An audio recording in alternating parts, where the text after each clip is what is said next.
My son-in-law slapped a brochure for a budget nursing home on my mahogany coffee table and told me it was time to downsize. He stood in the house I built with 40 years of sweat and grit and priced it at $2.4 million like he was selling a used car. He thought he was looking at a senile old man who had outlived his usefulness. He did not know that the property records he was waving around were already flagged by federal authorities. He did not know that the silence from his wife, my own daughter, was breaking my heart more than his greed ever could. Before I tell you how I sent him to prison, please like and subscribe if you have ever had to remind someone exactly who you are.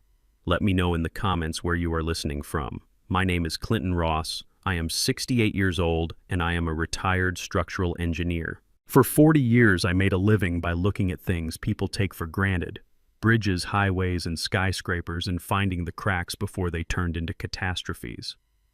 I learned early on that the most dangerous structural failures are the ones you cannot see from the outside.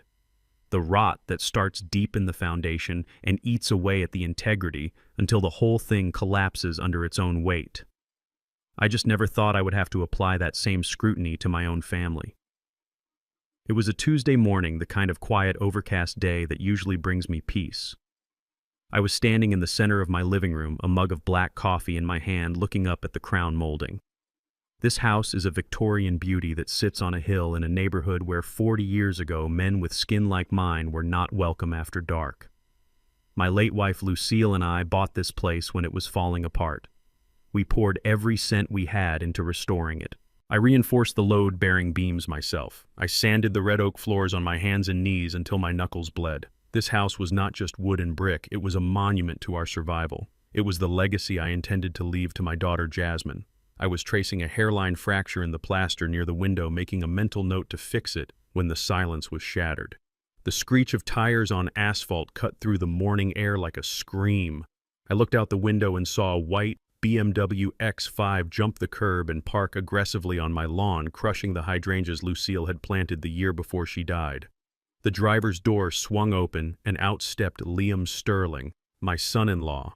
He was a tall man, undeniably handsome in that polished country club way, but there was a softness to his hands that always bothered me.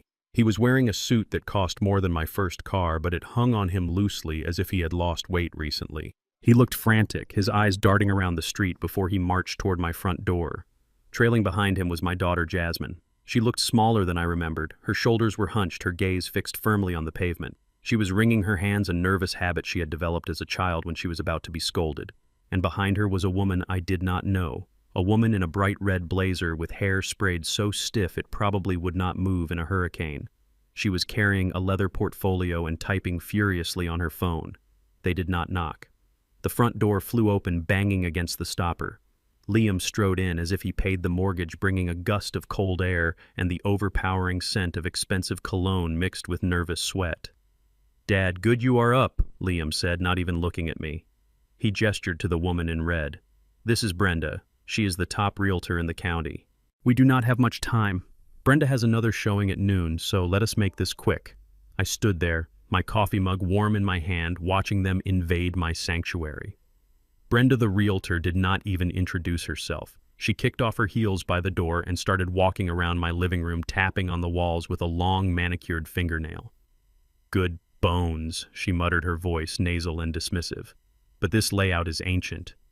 We would need to knock down this wall here to open up the kitchen. The buyers from overseas love an open concept. It is good feng shui. And that fireplace needs to go. It dates the room."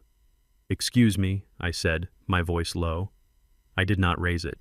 I learned a long time ago that true authority does not need to shout.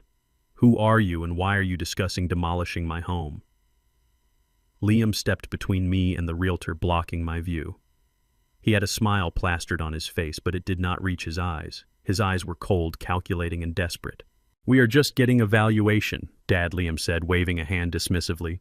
"The market is at an all-time peak right now. Brenda says we could list this place for $2.4 million cash offers, no inspections. We could close in 2 weeks. $2.4 million, I repeated. I looked at Jasmine. She was standing by the door, refusing to make eye contact. She was picking at a loose thread on her sweater. "Jasmine, did you know about this?" Liam answered for her. "Of course she knows. We discussed it." Look, Dad, let us be realistic. This place is too much for you. It is 3 stories, 4,000 square feet. You are 68. What happens if you slip on those hardwood stairs? What happens if you have a stroke in the garden? You could be lying there for days. He reached into his jacket pocket and pulled out a glossy brochure. He tossed it onto the coffee table. It slid across the mahogany surface and stopped right in front of me. The cover featured a generic photo of smiling elderly people playing chess in a sunlit room. The words Sunny Meadows Senior Living were printed in cheerful yellow font. "We found you a great spot," Liam continued, speaking faster now. "It is a serviced apartment. High-end, very quiet. It is out in the suburbs, so the air is fresh. You would have your own kitchenette, a nurse on call 24/7, and plenty of activities. Bingo nights, movie screenings. You would love it." I looked at the brochure. I knew Sunny Meadows. It was a budget facility on the edge of town known for understaffing and the smell of industrial cleaner masking the scent of decay. It was a warehouse for the forgotten. "You want to put me in a home?" I said, looking up from the brochure. "It is a community, Dad," Liam corrected me, his tone condescending. "And with the money from the house sale, you could pay for the best package they have. The rest, well, we would put it into the Sterling Family Trust. We would manage it for you, investing it so you never have to worry about a thing." I looked at the folder Brenda had placed on the table. It had the Sterling Family Trust logo on it. I knew that trust. I knew the Sterling family had lost their fortune 5 years ago in bad crypto investments and gambling debts, though they tried very hard to hide it. I knew Liam was drowning. I just did not realize he was planning to use me as his life raft. I walked over to the window and looked out at the hydrangeas Liam had crushed with his car. I remembered the day Lucille planted them. Her hands covered in dirt, her laugh ringing out when she wiped a smudge of soil on my nose. She had made me promise to keep this house in the family, to make sure it was a safe haven for Jasmine. "Jasmine," I said again, turning my back to the window, "I want to hear it from you. Is this what you want? To sell your mother's house to put me in Sunny Meadows?" Jasmine finally looked up. Her eyes were red-rimmed with dark circles. She looked terrified. She opened her mouth to speak, but Liam cleared his throat loudly. It was a sharp warning sound. Jasmine flinched. "It is for the best, Dad," she whispered, her voice trembling so much I could barely hear her. Liam says the market might crash soon. If we do not sell now, we might lose value. And you really are getting older. We just want you to be safe." She was reciting a script. I could see it in the way her eyes darted to Liam for approval. She was not protecting me. She was protecting him. She had chosen her husband over her father, over her history, over the truth. That realization hurt more than any physical blow. I looked at Liam. He was checking his watch, looking bored. He thought he had already won. He thought I was just a hurdle to be cleared, a signature to be obtained. He saw a gray-haired man in a flannel shirt and work boots and assumed I was weak. He forgot that before I retired, I managed infrastructure projects worth billions of dollars. He forgot that I spent my life calculating stress loads and failure points. I walked over to the table and picked up the business card Brenda had left next to the brochure. I looked at it for a moment, reading the gold-embossed letters. Then slowly and deliberately, I tore it in half, then in half again. I let the pieces flutter down onto the nursing home brochure. Brenda gasped, clutching her pearls. "Well, I never," she huffed. "Get out," I said. My voice was calm, steady, the voice of a man who knows exactly where he stands. Liam's smile vanished. "Dad, do not be difficult. We are trying to help you. Brenda drove all the way out here to—" "I said get out," I interrupted him, stepping closer. "I am not selling this house. I am not moving to Sunny Meadows. And if you ever drive across my lawn again, I will have your car towed and crushed." Liam's face turned a shade of red I had never seen before. He stepped forward, invading my personal space, trying to use his height to intimidate me. But I did not flinch. I stood my ground, my feet planted firmly on the oak floorboards I had restored with my own hands. "You are making a mistake, old man," Liam hissed, his voice dropping to a menacing whisper so the realtor wouldn't hear. "You are not capable of making these decisions anymore. You are confused. You are forgetting things. Jasmine and I, we are your next of kin. If you do not do this the easy way, we will do it the hard way." "What is the hard way, Liam?" I asked, meeting his gaze. "Monday," he said, straightening his jacket. "The moving truck comes on Monday. We have already booked it. We have power of attorney pending." By next week, you will be in that home whether you walk in or you are carried in. Enjoy your weekend, Dad. It is your last one here." He turned on his heel and marched out. Brenda scurried after him, shooting me a dirty look. Jasmine lingered for a second, her hand reaching out as if she wanted to touch my arm, but then she pulled back, turned, and ran after her husband. The door slammed shut, leaving me in the silence of my big, empty house. I stood there for a long time, listening to the sound of their engine fading down the street. My heart was hammering against my ribs, not from fear, but from a cold, sharp anger. Liam thought he had checkmated me. He thought he could bully me out of my own life. He had no idea what he had just started. He wanted a war fine. I would give him a war. But I would not fight with shouting and threats. I would fight with the tools I knew best: investigation, documentation, and absolute ruthless precision. I walked to the kitchen and picked up my phone. I did not call the police. Not yet. Instead, I opened my contact list and scrolled down to a name I hadn't called in years but kept for emergencies. I pressed dial. "Sarah," I said, when the voice on the other end answered. "It is Clinton Ross. I need you to clear your schedule. We have a situation, and it is not civil, it is criminal." I hung up the phone and looked around my kitchen. This was my home, and nobody was taking it from me. Monday was coming, but Liam Sterling wasn't going to like what he found when he got here. Sleep did not come that night. It hovered on the edges of my consciousness, taunting me. But every time I closed my eyes, I saw Liam's smug face and the terror in Jasmine's eyes. The silence of my big empty house, usually my comfort, felt oppressive. It felt like the calm before a structural collapse. I tossed the duvet aside at 2 in the morning and swung my legs out of bed. My joints popped, a reminder of my age, but my mind was sharp. It was the same clarity I used to feel before a major inspection, the instinct that told me something under the surface was ready to give way. I went down to the garage. The air was cool and smelled of motor oil and sawdust, the scent of honest work. I walked past my new sedan to the back corner where I kept my old equipment in metal lockers. I ran my hand over the cold steel until I found the latch I was looking for. Inside was a heavy padded case that I had not opened in 15 years. I clicked the latches open. Inside lay a high-sensitivity acoustic vibration analyzer. To the untrained eye, it looked like a complex mess of wires and a directional microphone dish. To a structural engineer, it was a stethoscope for concrete and steel. We used it to detect microfractures in bridge pylons or to hear the groan of metal under too much stress long before the human ear could pick it up. But I learned a long time ago that it had other uses. I lifted the device, checking the battery contacts. It was heavy solid. It took me back to 1982. I was a young black man on a construction site in Boston, surrounded by white foremen who did not want me there. They smiled to my face, but I knew they were cutting corners using subpar rebar and mixing the concrete too thin. They thought I was just the diversity hire, the quiet guy who checked the boxes. But I learned to listen. I used this machine to listen to the building, but I also learned to point it at the construction trailer during lunch breaks. I heard them laughing about the kickbacks. I heard them planning to blame the new guy if the foundation cracked.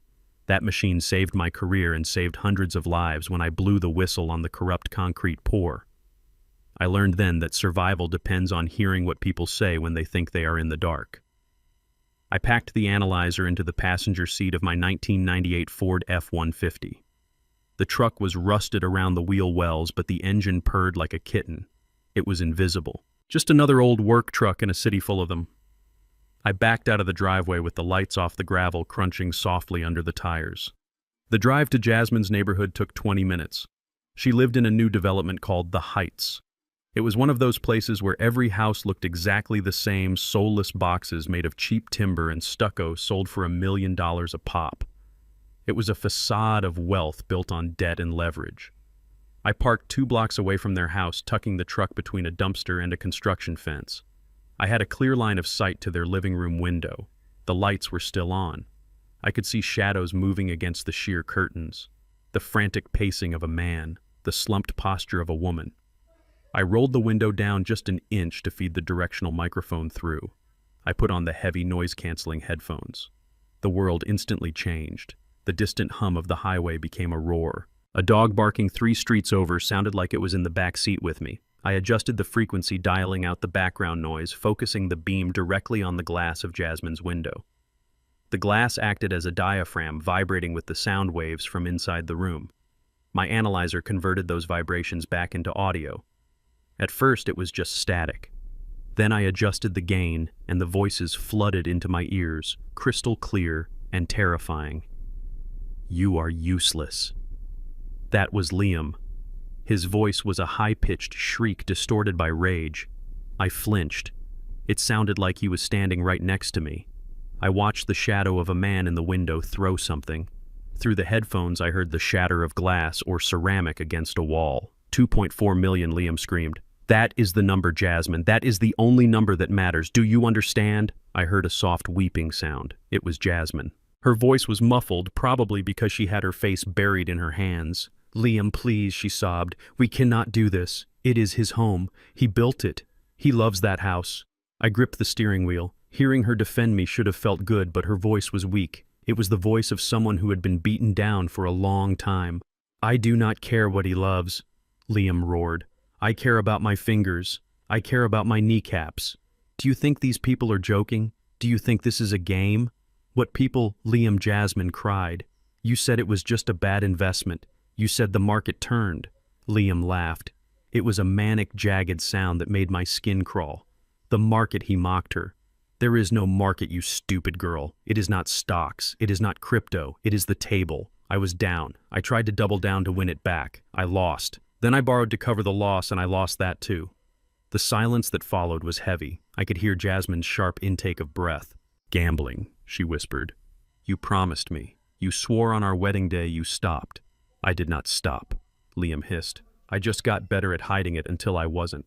And now I owe $2.2 million. And the people I owe, they do not send collection letters. They send guys with hammers. They are Russian Jasmine. They gave me until the end of the month, $2.2 million. The number hit me like a physical blow. That was why the realtor priced my house at 2.4. He needed the cash to clear the debt and a little extra to run. He was not trying to help me downsize. He was liquidating my life to pay for his addiction. I adjusted the frequency again as the voices dropped lower. "We have to go to the police," Jasmine said. Her voice was shaking. "No police," Liam snapped. "If we go to the police, they kill me. And maybe they come for you too. The only way out is that money. Your father is sitting on a gold mine and he is too old to spend it. He is wasting it." "It is selfish, Jasmine. It is selfish of him to hoard that equity when his family is in danger." "He is not hoarding it," Jasmine argued, though her voice was wavering. "He lives there. It is his life." "He is an old man," Liam shouted. "He has lived his life. I have my whole life ahead of me. We have our lives ahead of us. Why should his comfort be more important than my survival?"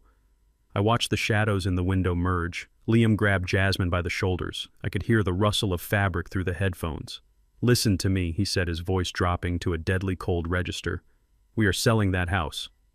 Monday, the movers come. We put them in Sunny Meadows. We get power of attorney. We sell the house fast, cash buyer. I already have a contact who can move the property quickly." But he said no. Jasmine whimpered. "He tore up the card. He kicked us out." "So what?" Liam spat. "He is confused. He is old. We tell everyone he is losing it. We tell the doctor he is forgetting things, leaving the stove on, getting aggressive. We get him declared incompetent. I already have a doctor lined up who will sign the papers for $5,000. Once we have the guardianship, his no does not matter." My blood ran cold in my veins. This was not just greed. This was a conspiracy. This was a calculated plan to strip me of my rights, my freedom, and my dignity. They were going to gaslight me, lock me away, and sell everything I worked for. "I cannot do that to him," Jasmine sobbed. "I cannot." Then the sound came. It was sharp, wet, and sickening, the sound of flesh striking flesh. I saw Jasmine's shadow recoil and fall back onto the sofa. I heard her cry out in pain. "You will do it," Liam snarled. "You will do it because you are my wife. You will do it because if you do not, I am a dead man. And if I go down, I am taking you with me. Do you understand?" I did not hear her answer. I only heard her weeping. "Answer me," Liam screamed. "Yes," she whispered. "Yes." "I understand," good Liam said. His voice returned to that smooth, fake calm that he used in public. "Now clean up this mess. I am going out for a drink. I need to calm down." I watched the front door of their house open. Liam stepped out, adjusting his jacket. He looked like any other suburban husband going for a late-night stroll.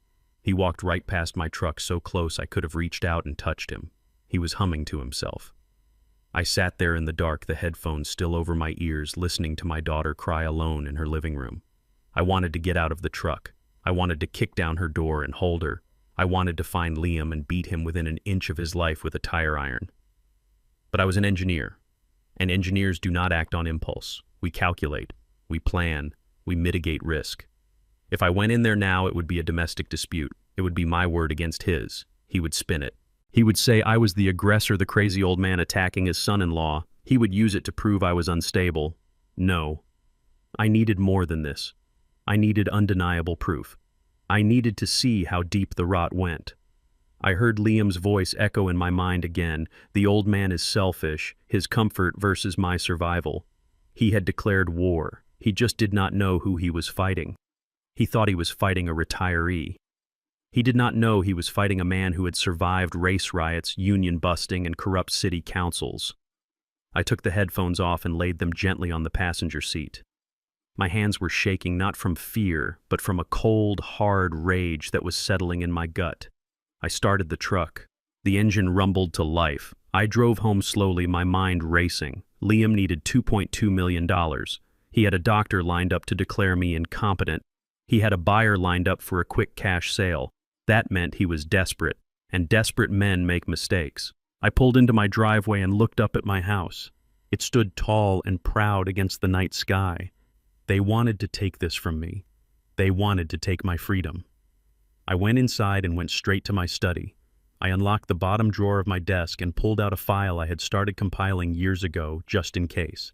It contained the deeds, the trust documents, and the contact information for the best shark of a lawyer in the state. Then I sat down and made a list. I needed to know exactly what Liam had done. I needed to know who this doctor was. I needed to know who the cash buyer was. And I needed to protect the title of my house before Monday morning. I did not sleep that night. I sat in my chair watching the sun come up, feeling the anger burn clean and hot. Liam Sterling had made a fatal error. He thought I was just an obstacle. He was about to find out that I was the demolition crew. When the clock struck 8 a.m., I stood up.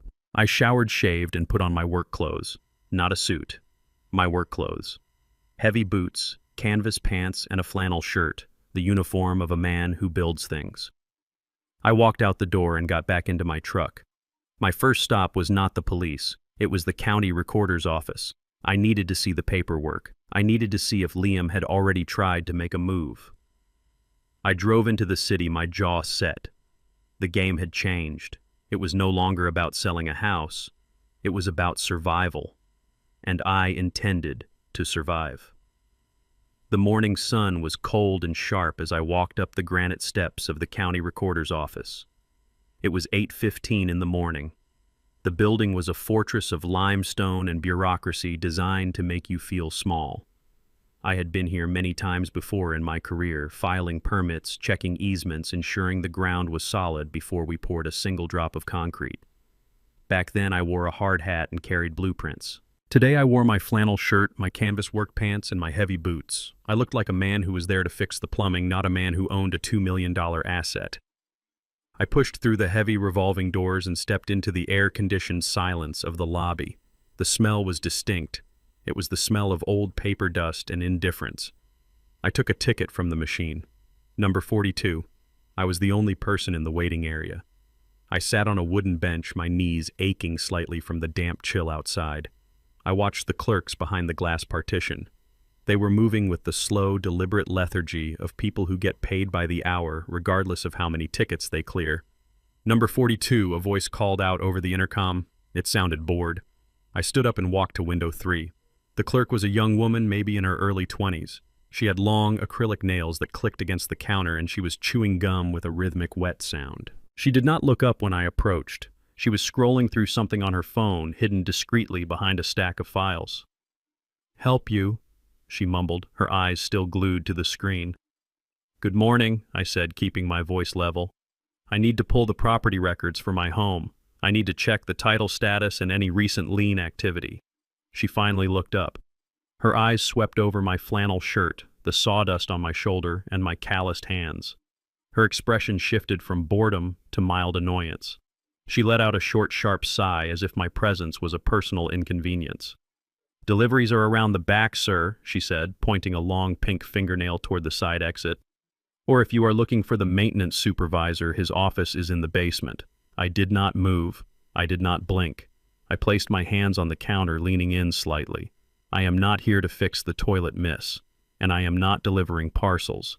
I am here to inspect the title on my property. My name is Clinton Ross. She raised an eyebrow, clearly skeptical. She popped her gum. Address? She demanded, her fingers hovering over the keyboard. I gave her the address. 1982 Highview Avenue. She typed it in her long nails clacking loudly against the keys. She typed slowly, agonizingly, so as if she were doing me a favor by expending the energy. She did not believe me. She thought I was wasting her time. She probably thought I was a tenant checking to see if my landlord was foreclosing, or maybe just a confused old man who had wandered into the wrong building. I watched her face. I learned a long time ago that you do not watch the screen. You watch the person reading the screen. Their eyes tell you everything you need to know before they say a word. She hit enter. She took a sip of her iced coffee, waiting for the database to load. I waited. The silence stretched. Then she stopped chewing her gum. Her eyes widened. She leaned closer to the monitor, squinting. Her hand froze halfway to her mouth with the straw. The boredom vanished from her face, replaced by a sudden sharp confusion. Then fear. She typed something else quickly this time. She hit enter again. She recoiled from the computer as if it had bitten her. "What is going on?" I asked. My voice was calm, but my pulse was hammering in my neck. She did not answer me. She stood up her chair, scraping loudly against the floor. She looked at me, really looked at me for the first time, and there was panic in her eyes. "I need to get my manager," she stammered. Her voice was high and tight. Just wait here. Do not move." She practically ran to the back office. I stood alone at the window. I looked at the monitor she had left unattended. I could not see the details from this angle, but I could see the color. The entire screen was washing in a pulsing, angry red light. I knew that color. In the engineering world, red meant critical failure. It meant evacuate. It meant the bridge is coming down. In the world of property law, it meant something even worse. I stood there for 2 minutes. I could see heads popping up from the cubicles in the back. People were whispering, pointing. A security guard near the door straightened up his hand, drifting instinctively toward his belt. They were looking at me. Finally, a door opened in the back. A man walked out. He was in his 50s, wearing a cheap suit that was too tight around the middle. He looked tired and anxious. He walked straight to the window, the young clerk trailing nervously behind him. "Mr. Ross," the manager said.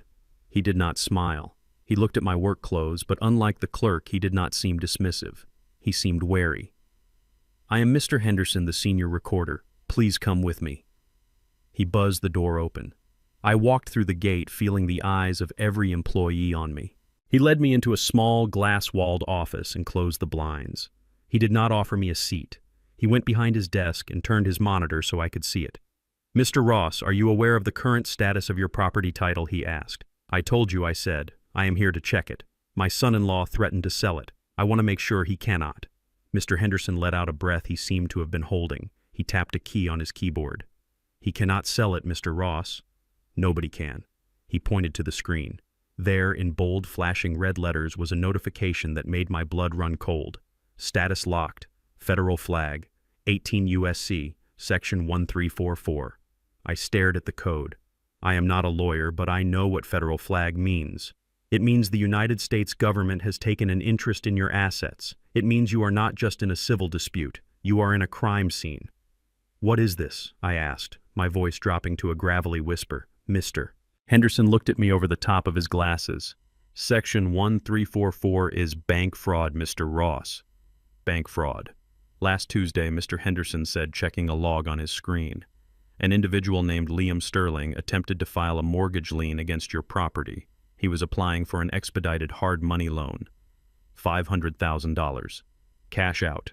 $500,000. Liam wasn't just trying to sell the house.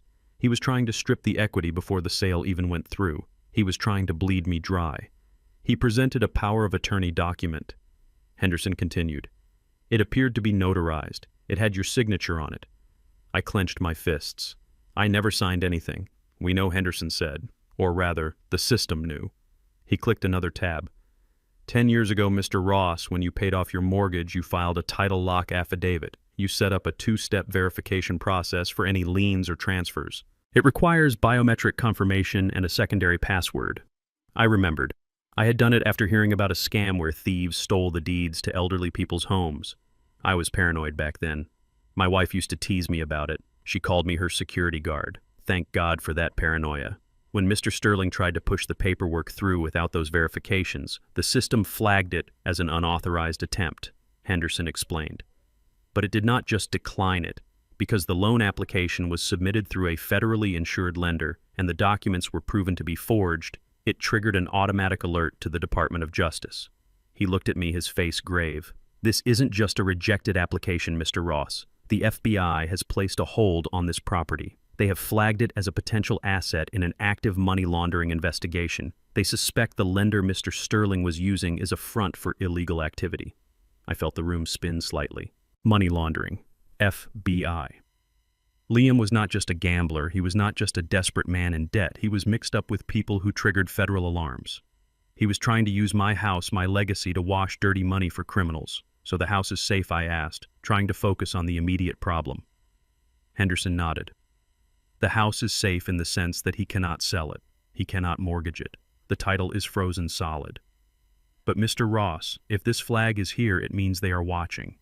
It means your son-in-law has done something very, very stupid and very dangerous. I looked at the red text on the screen. Locked. It was a shield, but it was also a target. Can I get a copy of this, I asked. A copy of the attempt, the timestamp, the name of the lender. Henderson hesitated. Technically, it is part of a federal file now, but since you are the owner. He printed a single sheet of paper. It had the transaction log. It showed Liam's name. It showed the date. It showed the amount. And it showed the rejection code. I took the paper. My hands were steady now. The shock had passed, replaced by a cold, mechanical clarity. This was the evidence I needed. This was the smoking gun. Liam had tried to steal $500,000 from me, and he had committed a federal felony to do it. Thank you, Mr. Henderson, I said.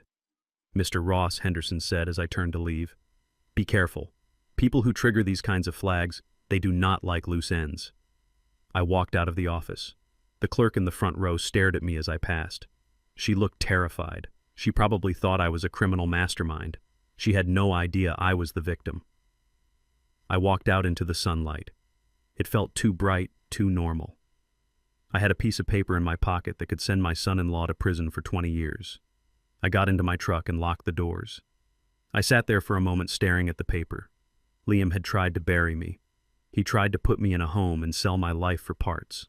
But he had tripped a wire he did not even know existed. I took out my phone. I did not call Jasmine. I could not trust her. Not yet. She knew about the sale. Did she know about the loan? Did she know he was forging my signature? I pushed that thought away. It hurt too much. I dialed the number for Sarah Jenkins. Sarah was the toughest lawyer in the state. She had handled my contracts when I was consulting for the city. She terrified city councilmen and union bosses alike. She was expensive, ruthless, and exactly what I needed. Clinton? Her voice came through the speaker, crisp and sharp. I haven't heard from you since the bridge project. To what do I owe the pleasure? Sarah, I said. I need you to clear your schedule. I am booked until next month, Clinton. You know how it is. I have a title lock alert, Sarah. Federal flag, 18 USC 1344. My son-in-law tried to mortgage my house with a forged power of attorney, and the FBI is watching the property. There was a silence on the line, a long, heavy silence. I heard the sound of a chair swiveling. I heard the click of a pen. Be in my office in 20 minutes, Sarah said. Bring the paper. And Clinton, yes, do not go home. If he tried to pull 500 grand out and failed, he is desperate. And desperate men are dangerous. I hung up. I started the engine. I was not going home. Not yet. I had one more stop to make before I met Sarah. I needed to see just how deep this hole went. I put the truck in gear and pulled out into traffic. The red light of the recorder's screen was still burned into my retinas. Locked. Liam Sterling thought he was playing a game. He thought he was the smartest man in the room, but he had just walked into a trap that was set 10 years ago. And now, I was going to close the jaws. The law firm of Jenkins and Associates occupies the top 3 floors of the Skyline Tower downtown. It is a fortress of glass, steel, and polished marble designed to intimidate anyone who cannot afford $500 an hour. I walked into the lobby wearing my sawdust-covered flannel shirt and my heavy work boots. The sound of my heavy tread on the Italian marble floor drew immediate attention.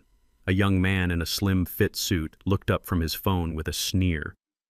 A woman with a Louis Vuitton bag stepped aside to avoid brushing against my canvas pants. They saw a laborer.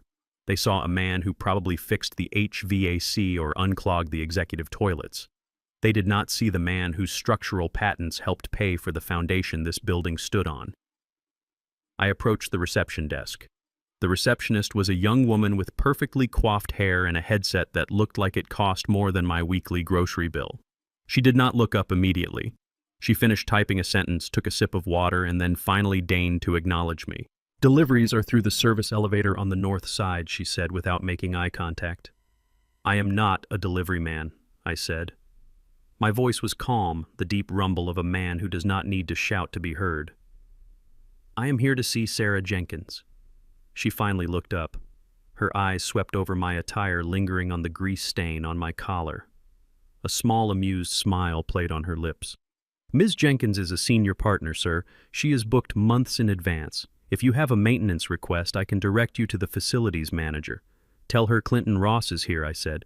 "Sir, I cannot just interrupt a senior partner for 'tell her Clinton Ross is here,'" I repeated. I did not raise my voice, but I leaned forward slightly, placing my calloused hands on the pristine white counter. "Or I can call her personal cell phone and tell her you kept me waiting in the lobby like a package." The receptionist blinked. The confidence faltered in her eyes. She reached for the phone, dialing a number, hesitantly. She whispered something, listened, and then her face went pale. She hung up the phone as if it were hot. "Ms. Jenkins is coming out immediately, Mr. Ross. Can I get you some water? Coffee? Anything at all?" I ignored her. I turned toward the hallway just as the double-glass doors swung open. Sarah Jenkins strode out. She was a force of nature in a tailored navy suit, her silver hair cut in a sharp bob. She stopped when she saw me. She did not look at my clothes. She looked at my face. She saw the tension in my jaw and the darkness in my eyes. "Clinton," she said. She walked right past the stunned receptionist and the man in the slim fit suit. She took my hand in both of hers. Her grip was firm. "Get in here." She led me back through the maze of offices. Junior associates and paralegals stopped their conversations as we passed. They knew Sarah Jenkins did not come out to the lobby for anyone. They looked at the old black man in work boots, walking beside the lioness of the firm, and I could see the wheels turning in their heads. Sarah ushered me into her corner office and closed the door. The room smelled of old books and expensive leather. She pointed to a chair. "Sit," she commanded. She went behind her massive oak desk and pulled a thick file folder from her briefcase. She did not waste time with pleasantries. That is why I liked her. "I made some calls, Clinton," she said. "I called in favors from the district attorney's office and a private investigator I use for high-stakes corporate espionage. What I found is ugly." "How ugly?" I asked. She opened the file and slid a stack of papers across the desk. "Liam Sterling is not just broke, Clinton. He is drowning. The Sterling family fortune. It has been gone for 5 years. His father leveraged everything on bad commercial real estate deals in 2008 and never recovered. They have been living on credit and appearances ever since." I looked at the documents. Bank statements showing overdrafts. Foreclosure notices on properties I thought they owned free and clear. Credit card bills that looked like phone numbers. "Liam has a gambling problem," Sarah continued. "A massive one. He started with sports betting, moved to high-stakes poker, and then got into online crypto casinos. He has lost over $4 million in the last 3 years. $4 million, I whispered. I thought about the times he had asked me for small loans claiming cash flow issues with his business. I had given them to him. I had enabled this. "But that is not the worst part," Sarah said. Her voice dropped an octave. "He borrowed money to chase his losses, and he did not borrow from a bank. He borrowed from a syndicate operating out of Brighton Beach, Eastern European organized crime. The Russians," I said, remembering the conversation I had heard through the window. "Yes," Sarah said. "He owes them $2.2 million, and the interest is compounding daily. They gave him a deadline, the end of this month. If he does not pay, they are not going to sue him. They are going to hurt him, and probably anyone close to him." I felt a cold knot tighten in my stomach. Jasmine. My daughter was living in a house with a man who had a target on his back. "That explains the house," I said. He needs the cash. It explains why he is desperate, Sarah said. But the federal flag on your title, that is because of how he tried to get the money. He wasn't just trying to sell the house Clinton. He was trying to wash the money. The buyer he lined up, the cash buyer. It is a shell company linked to the same syndicate he owes money to. I stared at her. He is paying his debt with my house, I realized. He is giving them my property to settle his score. Exactly, Sarah said. It is a laundering scheme. They buy the house with dirty cash. Liam uses that cash to pay them back, and they end up with a clean asset worth $2 million. It is a wash for them, and Liam walks away with his kneecaps intact. But you end up homeless and potentially indicted as an accessory to money laundering. My hands clenched into fists on my knees. The audacity was breathtaking. He was going to frame me for a federal crime to save his own skin. Is that it? I asked. Sarah hesitated. She looked down at the file, then back at me. Her expression softened, which terrified me more than her anger. No, Clinton. That is not it. She pulled another document from the folder. It was a printout of an email chain.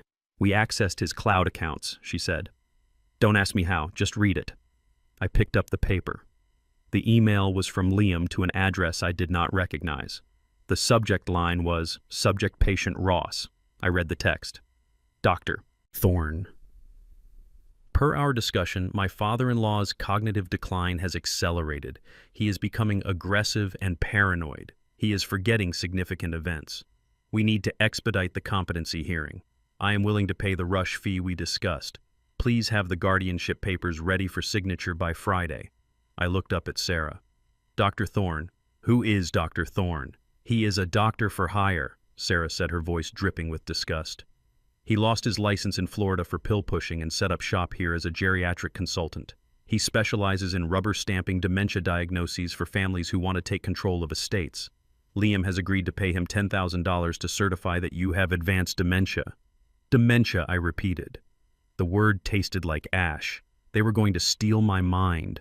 They were going to erase me. If he gets that certification, Sarah said, leaning forward, he can file for emergency guardianship.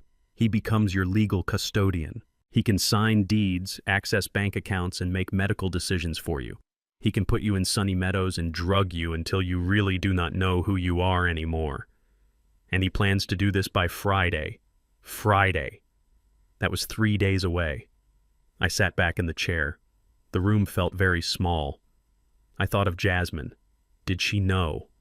Was she part of this? The email only had Liam's name on it, but she was living with him. She was watching him. We have enough to go to the police right now, Sarah said. We have the attempted mortgage fraud. We have the email soliciting a fake diagnosis. We can have him arrested by dinner time. I looked out the window at the city skyline. I saw the bridges I had helped build. I saw the steel skeletons of buildings rising from the concrete. I knew how to build things, and I knew how to demolish them. A controlled demolition requires precision. You do not just blow it up. You weaken the supports until the whole thing comes down under its own weight. No, I said. Sarah blinked. No. Clinton, this man is dangerous. He is cornered. If we arrest him now, I said, Jasmine will blame the system. She will blame me. She will say it was a misunderstanding. She will say I overreacted. She is still under his spell, Sarah. She is terrified of him, but she is also trying to protect him. If I take him down today, I lose my daughter forever. She will hate me for destroying her husband. So, what do you want to do? Sarah asked. I need her to see it, I said. I need her to choose. I need to know if she is his victim or his accomplice. I stood up and walked to the window. I looked at my reflection in the glass. I looked old. My hair was gray. My shoulders were stooped. That is what they saw. An old man. A resource to be harvested. I am going to cook them dinner, I said. Sarah stared at me. Dinner. I am going to invite them over tonight, I said, turning back to her. I am going to tell them I have reconsidered. I am going to tell them I am ready to sign the papers. Clinton, that is risky, Sarah warned. I need you to prepare a document, Sarah, I said, ignoring her warning. I need a power of attorney form. It needs to look exactly like the standard state form, but I need you to add a clause that triggers only upon the signature of the grantor. What kind of clause? Sarah asked, picking up her pen. A trap, I said. And I need you to get the FBI on the phone. If they are watching my house, I want them to have a front row seat to the show. Sarah looked at me for a long moment. Then a slow, sharp smile spread across her face. "You are going to bait him," she said. "I am going to give him exactly what he wants," I said. "And then I am going to let him hang himself with it." Sarah nodded. "I will draw up the papers. I will contact the agent in charge of the Sterling investigation. But Clinton, you have to be careful. If Liam realizes you are playing him, he might get violent." I looked down at my heavy work boots. I thought about the 1980s. I thought about the job sites where men had swung wrenches at my head because they didn't like taking orders from a black man. I had survived them all. "Let him try," I said. I took the file. I shook Sarah's hand. I walked out of the office. The receptionist smiled at me this time, a nervous, terrified smile. I did not smile back. I had a dinner to prepare. And I had a performance to deliver. I was going to be the confused, defeated old man they wanted me to be. I was going to give Liam Sterling the rope. All I had to do was wait for him to kick the chair. The smell of dark roux filled the kitchen. It was a heavy, earthy scent that usually brought me comfort, reminding me of Sundays with Lucille, of laughter and jazz playing on the radio. But tonight, it smelled like a funeral. I stood over the cast-iron pot, stirring the mixture with a wooden spoon. You cannot rush a gumbo. You have to let the flour and oil cook until they turn the color of dark chocolate. If you burn it, you have to start over. If you take it off too soon, it has no depth. It requires patience and attention to detail. Two things my son-in-law knew absolutely nothing about. I had texted Jasmine at 3 p.m. I told her I was ready to talk. I told her I had thought about what they said, and I was tired of fighting. It was the lie they wanted to hear, so they swallowed it whole. They said they would be there at 7. I set the table in the dining room. I used the good china, the plates with the gold rim that we only used for Christmas. I polished the silverware. I wanted this to look like a surrender. I wanted them to see an old man clinging to tradition one last time before being shipped off to the warehouse. At 7 o'clock sharp, the doorbell rang. I wiped my hands on a towel and walked to the door. I walked slowly, adding a slight shuffle to my step. I hunched my shoulders just a fraction. It was a performance and the curtain was going up. Liam stood on the porch holding a bottle of wine. He was wearing a casual polo shirt and slacks, looking like he had just come from a round of golf. He was smiling. It was the smile of a shark that smells blood in the water. Jasmine stood behind him, clutching her purse with both hands. She was wearing a dress I had bought her for her birthday last year, but she looked uncomfortable in it. She looked like she wanted to be anywhere else in the world. "Come in," I said, stepping aside. "Hey, Dad," Liam said, breezing past me. "It smells great in here. Is that your famous gumbo?" He walked straight to the dining room and set the wine bottle on the table. I glanced at the label. It was a cheap supermarket blend, but he had peeled off the price tag. He probably thought I wouldn't know the difference. He probably thought my palate was as gone as my mind. Jasmine lingered in the hallway. "Hi, Daddy," she whispered. She looked at the floor, at the walls, at the ceiling, anywhere but at me. "Hello, baby girl," I said softly. "Go on in. Dinner is ready." We sat down. I served the gumbo over rice, the steam rising in thick curls. Liam poured the wine without asking. He filled my glass to the brim, then his own. "To family," he said, raising his glass, "and to making the right decisions." I lifted my glass but did not drink. "To family," I echoed. We ate in a silence that was broken only by the scrape of spoons against china. Liam ate quickly, hungrily. He was a man with an appetite that could never be satisfied. He wiped his mouth with a linen napkin and leaned back in his chair. "So, Dad," he said, getting right to business, "we are really glad you called. We were worried about you running off like that, but I am glad you came to your senses." I looked down at my bowl. "I am just tired, Liam," I said, keeping my voice low and weary. "I looked at the stairs today and they just seemed so steep." "Maybe you are right. Maybe it is time." Liam's eyes lit up. He kicked Jasmine under the table. I saw her jump. "It is the smart move, Clinton," he said, using my first name for the first time. "And Sunny Meadows is fantastic. I called the director today. They have a room opening up on the first floor. It has a view of the garden. They have bridge tournaments on Tuesdays. You will make friends in no time. It is basically a resort." A resort. I thought about the investigative report Sarah had shown me about Sunny Meadows, the citations for bed sores, the medication errors, the food that was barely fit for livestock. "That sounds nice," I lied. "It is," Liam insisted. And the best part is, we can handle all the heavy lifting, the sale, the movers, the paperwork. You do not have to lift a finger. We just want you to relax." He reached under his chair and pulled out a leather portfolio. He unzipped it with a sharp, decisive sound. He pulled out a stack of documents, crisp and white, held together by a black binder clip. "I took the liberty of drawing these up," he said, sliding the stack across the polished wood table. "It is a standard power of attorney and a quitclaim deed authorization. It just gives me the authority to list the house and handle the closing. That way you do not have to come to all the meetings. You can just get settled in your new place, and I will make sure the check gets deposited right into your account." He tapped the paper with his index finger. "Right into your account." I looked at the document. It was thick. The text was dense, single-spaced legal jargon. I reached into my pocket and pulled out my reading glasses. I put them on, taking my time, adjusting them on my nose. I picked up the document. My hands trembled slightly. It wasn't an act. The rage inside me was making my nerves vibrate like a high-tension wire. I flipped through the pages. I saw the clauses Sarah had warned me about, the clause granting unrestricted access to banking, the clause allowing the agent to liquidate assets without oversight. And then I found it. Clause 4. The disbursement of funds. I peered at it through my glasses, squinting. "My eyes are not what they used to be," I muttered. "The print is so small." "Here, let me help," Liam said, reaching for the paper. "No," I said, pulling it back. "I want Jasmine to read it." I looked at my daughter. She had not touched her food. She was staring at her wine glass, her face pale. "Jasmine, baby," I said, "read this section for me. Clause 4. I want to make sure I understand where the money goes. Liam says it goes to my account. I just want to hear it." Jasmine looked up. Her eyes were wide and wet. She looked at Liam. He gave her a hard stare, a silent command. He nodded almost imperceptibly toward the paper.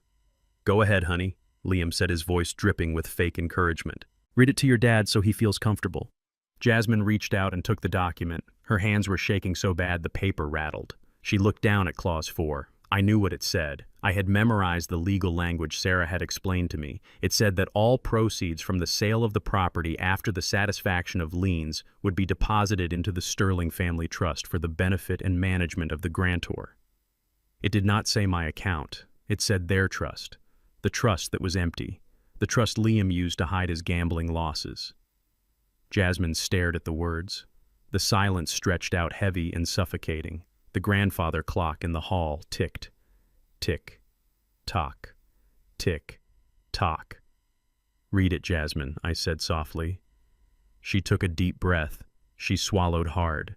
"It says," she began, her voice cracking. "It says that the proceeds from the sale will be deposited directly into Clinton Ross's personal savings account for his exclusive use and benefit." The lie hung in the air between us. It was a physical thing, sharp and cold. She had looked at the words, saw the theft, and she had looked me in the eye and lied to protect him. My heart broke. It did not shatter loudly. It just quietly split down the middle. I had held onto a sliver of hope that she was a victim, that she was coerced. And maybe she was. But in this moment, she made a choice. She chose the predator over the prey. I looked at her. I really looked at her. I saw the little girl I taught to ride a bike. I saw the teenager I helped with algebra. And I saw a stranger. "Okay," I said. My voice sounded distant to my own ears. "That sounds right." Liam let out a breath he had been holding. "See, Dad. I told you. We are looking out for you." He pulled a pen from his pocket. It was a heavy, expensive fountain pen. He uncapped it and held it out to me. "Just sign on the last page," he said, "and initials on the bottom of each page." I took the pen. It felt heavy in my hand.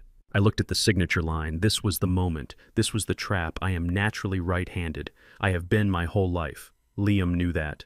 Jasmine knew that. But Liam was so blinded by the dollar signs dancing in his eyes that he was not paying attention to the man, only the hand. I shifted the pen to my left hand. I gripped it awkwardly like a child holding a crayon. I leaned over the paper. "My arthritis is acting up," I mumbled. "Take your time," Liam said. He was practically vibrating with anticipation. He was watching the tip of the pen like a hawk watching a field mouse. I touched the pen to the paper. I wrote my name, Clinton. The letters were jagged, uneven, and slanted the wrong way.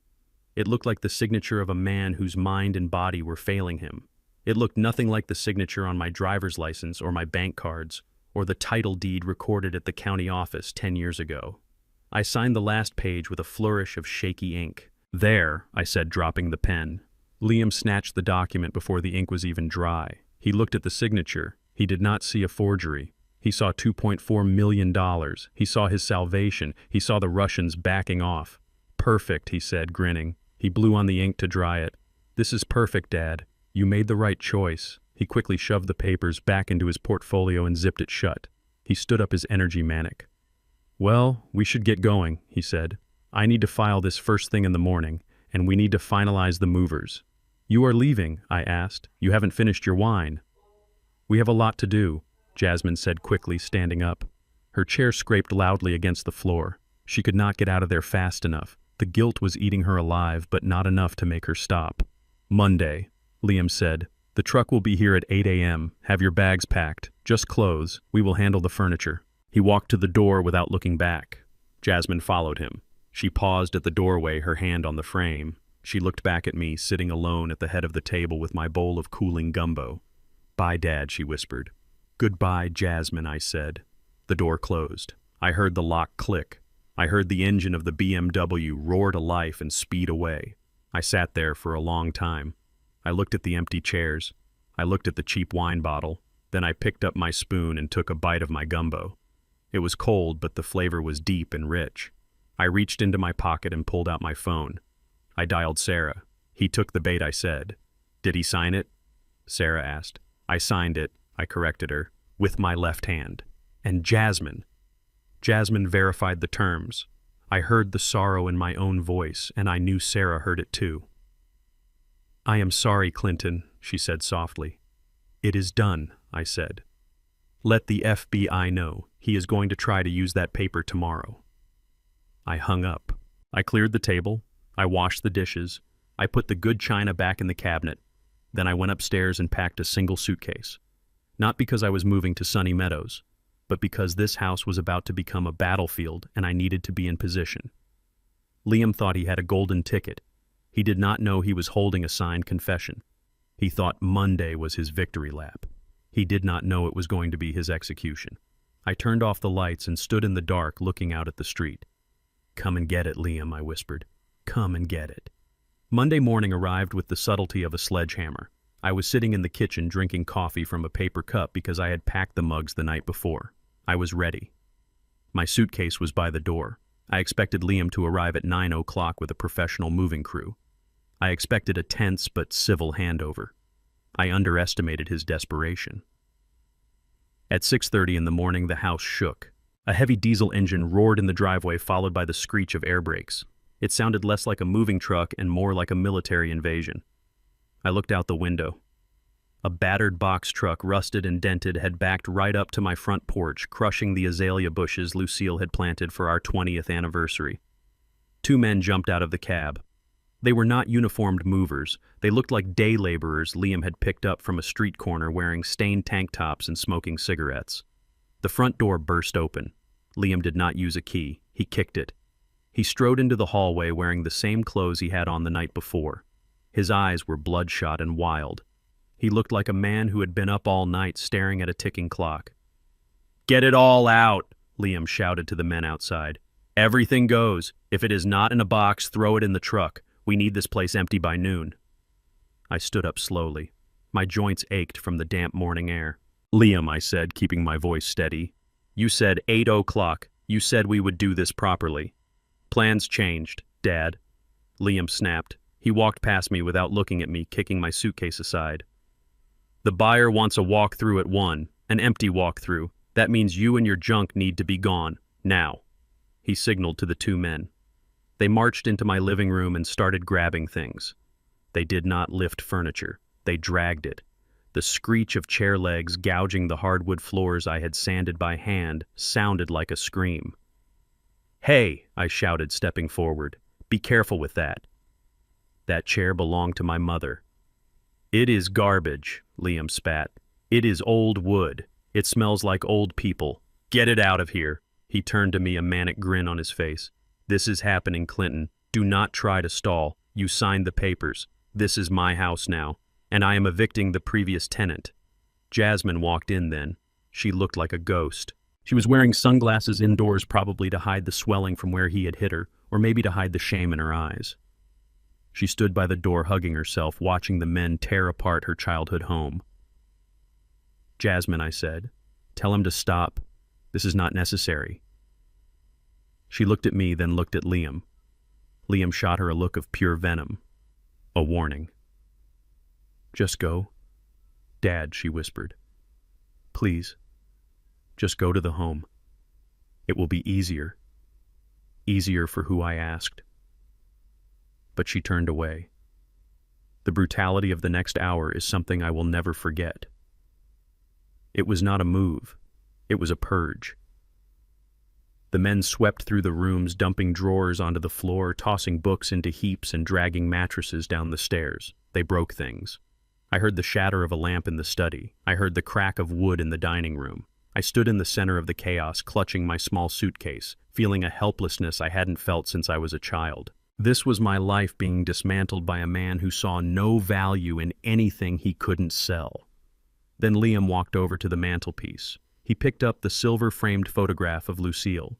It was my favorite picture of her, taken on the day we paid off the mortgage. She was smiling, her eyes bright, holding the deed in her hand. "Nice frame," Liam muttered. He popped the back open and shook the photo out. The picture fluttered to the floor, landing face down in the dust. He pocketed the silver frame. Then he looked at the photo on the floor. He lifted his heavy boot and ground his heel into it. He twisted his foot, tearing the paper, smearing Lucille's smile into the dirt. That was the breaking point. The cold calculation I had maintained for days snapped. A roar of pure, primal rage erupted from my chest. "No," I screamed. I lunged at him. I was 68 years old, but I had spent 40 years hauling steel. I hit him with my shoulder, knocking him back against the wall. I scrambled for the photo, my hands shaking, trying to save the pieces of my wife's face. "You animal," I shouted. "You possess nothing but greed." Liam recovered quickly. He was younger, heavier, and fueled by a desperate adrenaline. He grabbed me by the collar of my flannel shirt and shoved me. He didn't just push me, he threw me. I stumbled back, my boots catching on a loose rug. I fell hard. My hip hit the floor with a sickening thud that rattled my teeth. Pain shot up my spine. I lay there for a moment, stunned, gasping for air.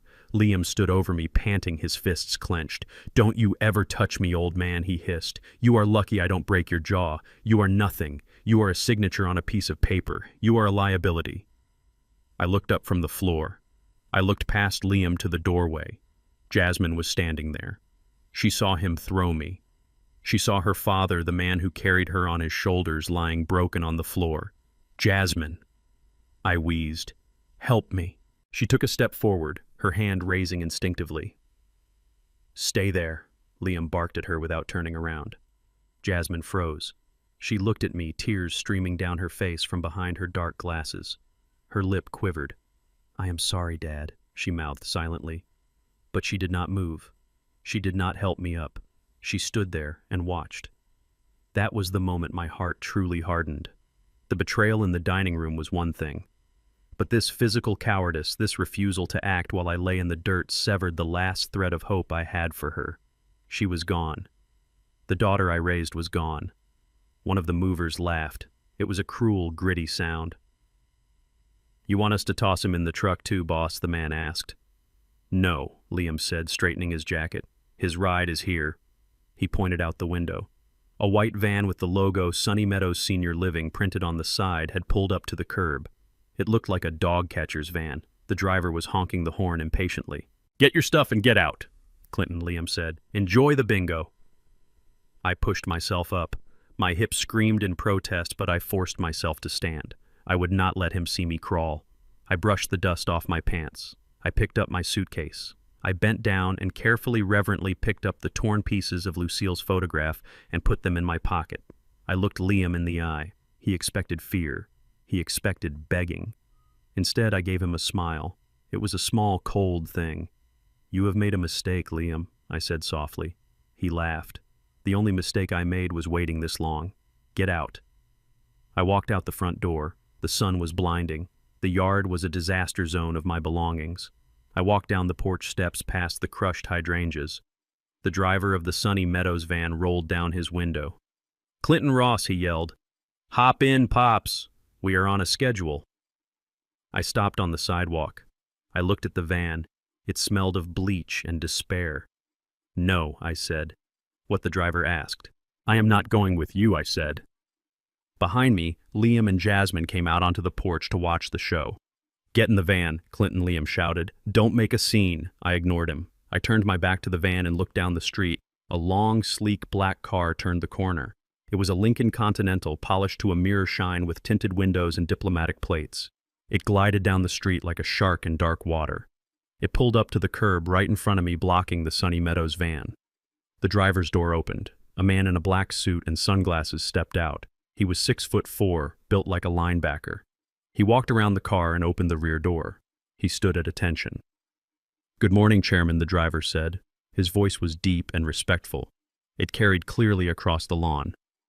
"We have the meeting prepared at the penthouse." Liam's jaw dropped. He stepped off the porch, confusion warring with his arrogance. "Who is that?" Liam demanded. "What is going on? You cannot afford a limo, Clinton. Stop wasting my money." I handed my suitcase to the driver. He took it with a bow and placed it in the trunk. I turned to Liam one last time. "It is not your money, Liam," I said, "and it never was." I got into the back seat of the car. The interior smelled of fresh leather and conditioned air. I sat back as the driver closed the door with a solid, reassuring thud. Through the tinted glass, I saw Liam standing on the curb in his disheveled clothes, looking small and confused. He was shouting something, waving his arms, but I could not hear him. He looked like a man trying to stop the tide. "Go," I said to the driver. The car pulled away smoothly. I did not look back at the house. It was not my home anymore. It was a crime scene, and I was the witness who got away. Liam thought I was renting a car to save face. He thought I was burning through my meager savings for one last act of defiance. He had no idea where I was going. He had no idea that the man driving the car was not a chauffeur, but a private security contractor I had hired through Sarah. We drove toward the city skyline. I reached into my pocket and pulled out the torn photo of Lucille. I smoothed it out on my knee. "We are going to get him, Lucy," I whispered. The pain in my hip was a dull throb now, a reminder of the assault. I would need to see a doctor to document the bruising. Another piece of evidence for the pile. I took a deep breath. The first phase was complete. I was out. I was safe. And Liam had the house. He thought he had won, but he was sitting on a bomb, and I was the one holding the detonator. 3 days had passed since the movers threw my life onto the sidewalk. 3 days of silence. To the outside world, Clinton Ross had vanished, presumably swallowed up by the sterile hallways of the Sunny Meadows nursing home. But I was not in a nursing home. I was watching a live feed of my own living room on a high-definition monitor. Liam did not wait for the ink to dry on his victory. He did not mourn the dismantling of my home. He celebrated it. It was Friday night, and my house, the sanctuary I had built for my wife and daughter, had been turned into a fraternity house for desperate, sweating men in cheap suits. I sat in a leather armchair, a glass of water in my hand, watching the screen with a detachment that frightened me. Liam had invited his associates. I recognized a few of them. There was a shady mortgage broker who had lost his license 2 years ago. There was a guy I knew from the old neighborhood who ran a chop shop. And there were others, men with hard eyes and expensive watches who did not look like they belonged in a Victorian home in the suburbs. Liam was holding court in the center of the room. He had opened a bottle of champagne, spraying foam onto the hardwood floors. "To the future," Liam shouted, raising his glass. "To assets. To liquidity." The men cheered. They laughed. One of them, a heavy-set man with a thick gold chain, kicked his feet up onto my coffee table. The same table where Lucille used to do her crossword puzzles every Sunday morning. "Nice place, Liam," the man grunted. "How did you get the old man out so fast?" Liam laughed. It was a sharp, ugly sound. Persuasion, Tony. Pure persuasion. He knew it was time. He signed over power of attorney and practically begged me to handle it. He is probably eating applesauce and watching Wheel of Fortune right now. I tightened my grip on the glass. The disrespect was visceral. It felt like he was spitting on my grave while I was still breathing. But the party was just a cover. I watched as Liam checked his phone nervously every few minutes. He was sweating. His smile was tight. Around 10 o'clock his phone rang. The room went quiet as Liam held up a hand. "I have to take this," he said. "It is the investors." He walked into my study. I switched the camera feed. I had placed a pinhole camera in the bookshelf right between a structural engineering textbook and a volume of poetry Lucille loved. Liam closed the door and leaned against it. He looked terrified. The bravado vanished instantly. "Yes, I have the house," he whispered into the phone. "It is empty. The old man is gone." He listened for a moment, nodding frantically. No inspections. I told you, cash only. As is. I can sign the deed over tomorrow. I have the power of attorney. It is notarized." He paused again. He wiped sweat from his forehead with his sleeve. 1.5 million, he said. "Yes. I know the valuation is 2.4, but I need the cash now. 1.5 is fine. Just bring the briefcase. Tomorrow at noon." He was selling a $2 million asset for 1.5 million just to save his own skin. He was liquidating my life at a 40% discount to pay off a gambling debt to the mob. "Okay," he said. "Noon. I will have the notary here. Do not be late." He hung up the phone and slumped against the door. He looked sick. He looked like a man who knew he was walking a tightrope over a pit of vipers. I turned away from the screen. I had seen enough. I stood up and walked to the floor-to-ceiling window of the penthouse. The city light stretched out below me, a grid of gold and white. I was not in a nursing home. I was in the Skyline Residences, a luxury building downtown. I owned the penthouse. I had bought it 5 years ago as an investment property, hiding it under an LLC named after my mother. Neither Jasmine nor Liam knew it existed. They thought I was a retired laborer with a pension and a house. They never bothered to ask what a structural engineer with 40 years of patents and consulting fees actually earned. The air in the penthouse was cool and smelled of lemon verbena. It was quiet, a stark contrast to the noise and filth filling my home in the suburbs. Sitting at the dining table behind me were 2 people. Sarah Jenkins, my lawyer, was typing on her laptop. Across from her sat Special Agent Miller of the FBI. He was a man who looked like he was carved out of granite, wearing a suit that fit too perfectly. "He is moving the sale to tomorrow," I said, turning to face them. "Noon. 1.5 million cash." Agent Miller looked up. "Did he identify the buyer?" "He called them the investors," I said. "But based on the conversation, they are bringing cash. A briefcase." Miller nodded. "That tracks. We have been monitoring the syndicate he owes money to. They use distressed real estate transactions to wash their cash. They buy low with dirty money, sell high later, and the profit comes out clean. Your house is just a laundry machine to them. So we have them?" I asked. "Not yet," Miller said. "Attempting to sell is not enough. We need him to execute the fraud. We need him to try to use that forged signature to facilitate a financial crime. We need the money on the table. And we need him to cross the line with the bank," Sarah added. She tapped her screen. "He has the power of attorney document, the one you signed with your left hand." I looked at my left hand. It felt tired. "He thinks it is a golden ticket," I said. "He is going to try to drain your accounts before he sells the house," Sarah predicted. "He needs operating cash. He is broke. If he tries to access your retirement fund or your savings with that document, it triggers the bank fraud charge immediately." The room fell silent. We were hunters waiting in a blind. It was a strange feeling, hunting your own family. I looked at the phone on the table. It was a burner phone I had bought just for this. My real phone was off, stored in a Faraday bag, so they couldn't track me. I thought about Jasmine. Was she at the party? I hadn't seen her on the cameras. Was she crying in a bedroom somewhere? Or was she relieved that the problem of her father had been solved? The uncertainty was a physical weight in my chest. I wanted to save her, but I couldn't save someone who didn't want to be found.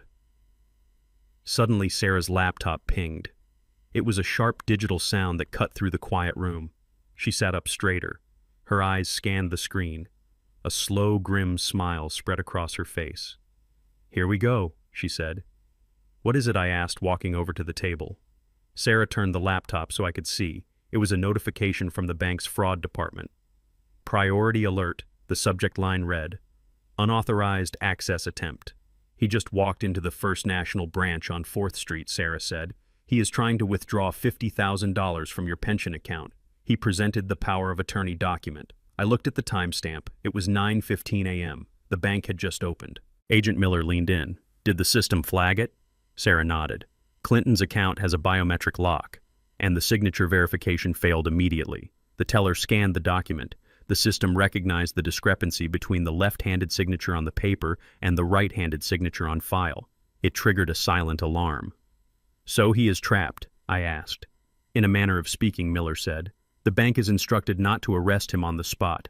We told them to tell him there is a 24-hour hold on the funds due to the amount. They will tell him to come back tomorrow." Why, I asked. "If he committed fraud, why not take him now?" "Because we want the big fish," Miller said. "We want the men bringing the briefcase to your house tomorrow.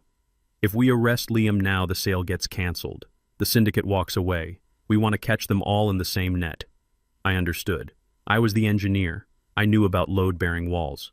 Liam was a load-bearing wall in this criminal enterprise. If we pulled him out too early, the whole case would crumble before we got the people at the top. "So we wait," I said. "We wait," Miller confirmed. "But make no mistake, Mr. Ross. As of this moment, your son-in-law has committed federal bank fraud. That carries a sentence of up to 30 years. He has crossed the Rubicon. 30 years. I looked at the screen again. I saw the notification. It was just text on a screen, but it was a death sentence for Liam's life as a free man. "He did this to himself," I whispered. "He did," Sarah said gently. She reached out and touched my arm. "You gave him a choice, Clinton. He chose to steal."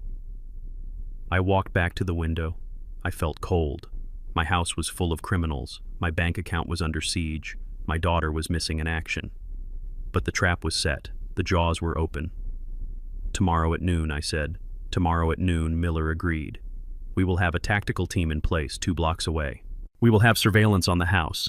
When that briefcase opens, we move." I nodded. I looked at my reflection in the glass. I looked tired. I looked like a man who had lost everything, but I hadn't lost. Not yet. I turned back to them. "I want to be there," I said. Sarah frowned. "Clinton, it is dangerous. These are violent men." "It is my house," I said. "I am not asking. When you take them down, I want to walk through that front door. I want him to see me. I want him to know exactly who did this." Miller looked at me. He assessed me. He saw the set of my jaw. He saw the engineer who didn't back down from corrupt foremen. "Okay," Miller said. "You stay in the command vehicle until the scene is secure, but once they are cuffed, you can go in." "Thank you," I said. I went into the bedroom of the penthouse. I sat on the edge of the bed. I reached into my pocket and pulled out the torn photo of Lucille. I placed it on the nightstand. "One more day, Lucy," I said to the empty room. "Just one more day." I lay down, but I kept my boots on. I was a soldier in a trench waiting for the whistle to blow. The silence of the penthouse was no longer scary. It was the silence of a held breath. The silence before the explosion. Saturday morning arrived with a silence that felt heavy and suffocating. I was not in a nursing home eating oatmeal. I was sitting on an Italian leather sofa in my penthouse overlooking the city harbor. The morning light reflected off the water, creating a dazzling display that hurt my tired eyes. Beside me, Sarah Jenkins was reviewing the final logistics with Agent Miller. The raid was set for tomorrow at noon, but today the psychological warfare continued. I had my burner phone in my hand. I knew Jasmine would call. She had to. The guilt would be eating her alive, gnawing at her insides like a parasite. She needed to hear my voice. She needed me to tell her that she was a good daughter, that she had done the right thing, that Sunny Meadows was a paradise and not a prison. She needed absolution. At 10 o'clock, the phone rang. It was her. I gestured to Sarah. She nodded and muted the room. I walked over to the high-end sound system I had installed in the living room. I selected a track. It was a recording of a chaotic bingo hall mixed with a low-quality rendition of Nessun Dorma playing over a crackly speaker. I turned the volume up just enough to create a background ambiance of institutional mediocrity. I answered the phone. "Hello," I said. My voice was a little shaky, a little distant. I channeled every ounce of the confused old man they wanted me to be. "Dad." Jasmine's voice came through the line. It was tight and breathless. "Hi. How are you? How is the new place?" I sat back, looking out at the skyline. I took a sip of my freshly ground Ethiopian coffee. "It is fine, Jasmine," I said slowly. "The nurse, a nice lady named Betty, she gave me my pills. They make me feel a little floaty. And we had oatmeal. It was warm." I heard her exhale. A sigh of relief. She wanted to believe I was content. She wanted to believe she hadn't just discarded me. "That is good, Dad," she said. "I am so glad. Liam said it would be good for you. He said you would be safer there." "Liam is a smart man," I lied. The words tasted like bile. There was a pause. I could hear the background noise on her end.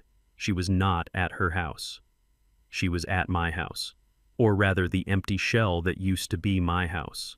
I could hear the echo of her voice bouncing off the bare walls. "Dad," she said, her voice dropping, "I am at the house. We are just doing a final sweep before the buyers come tomorrow." I gripped the phone tighter.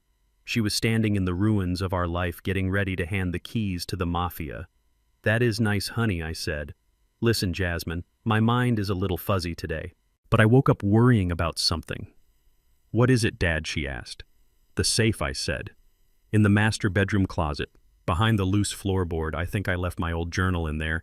Your mother gave it to me. I do not want the new owners to throw it away." I heard her movement stop. A safe.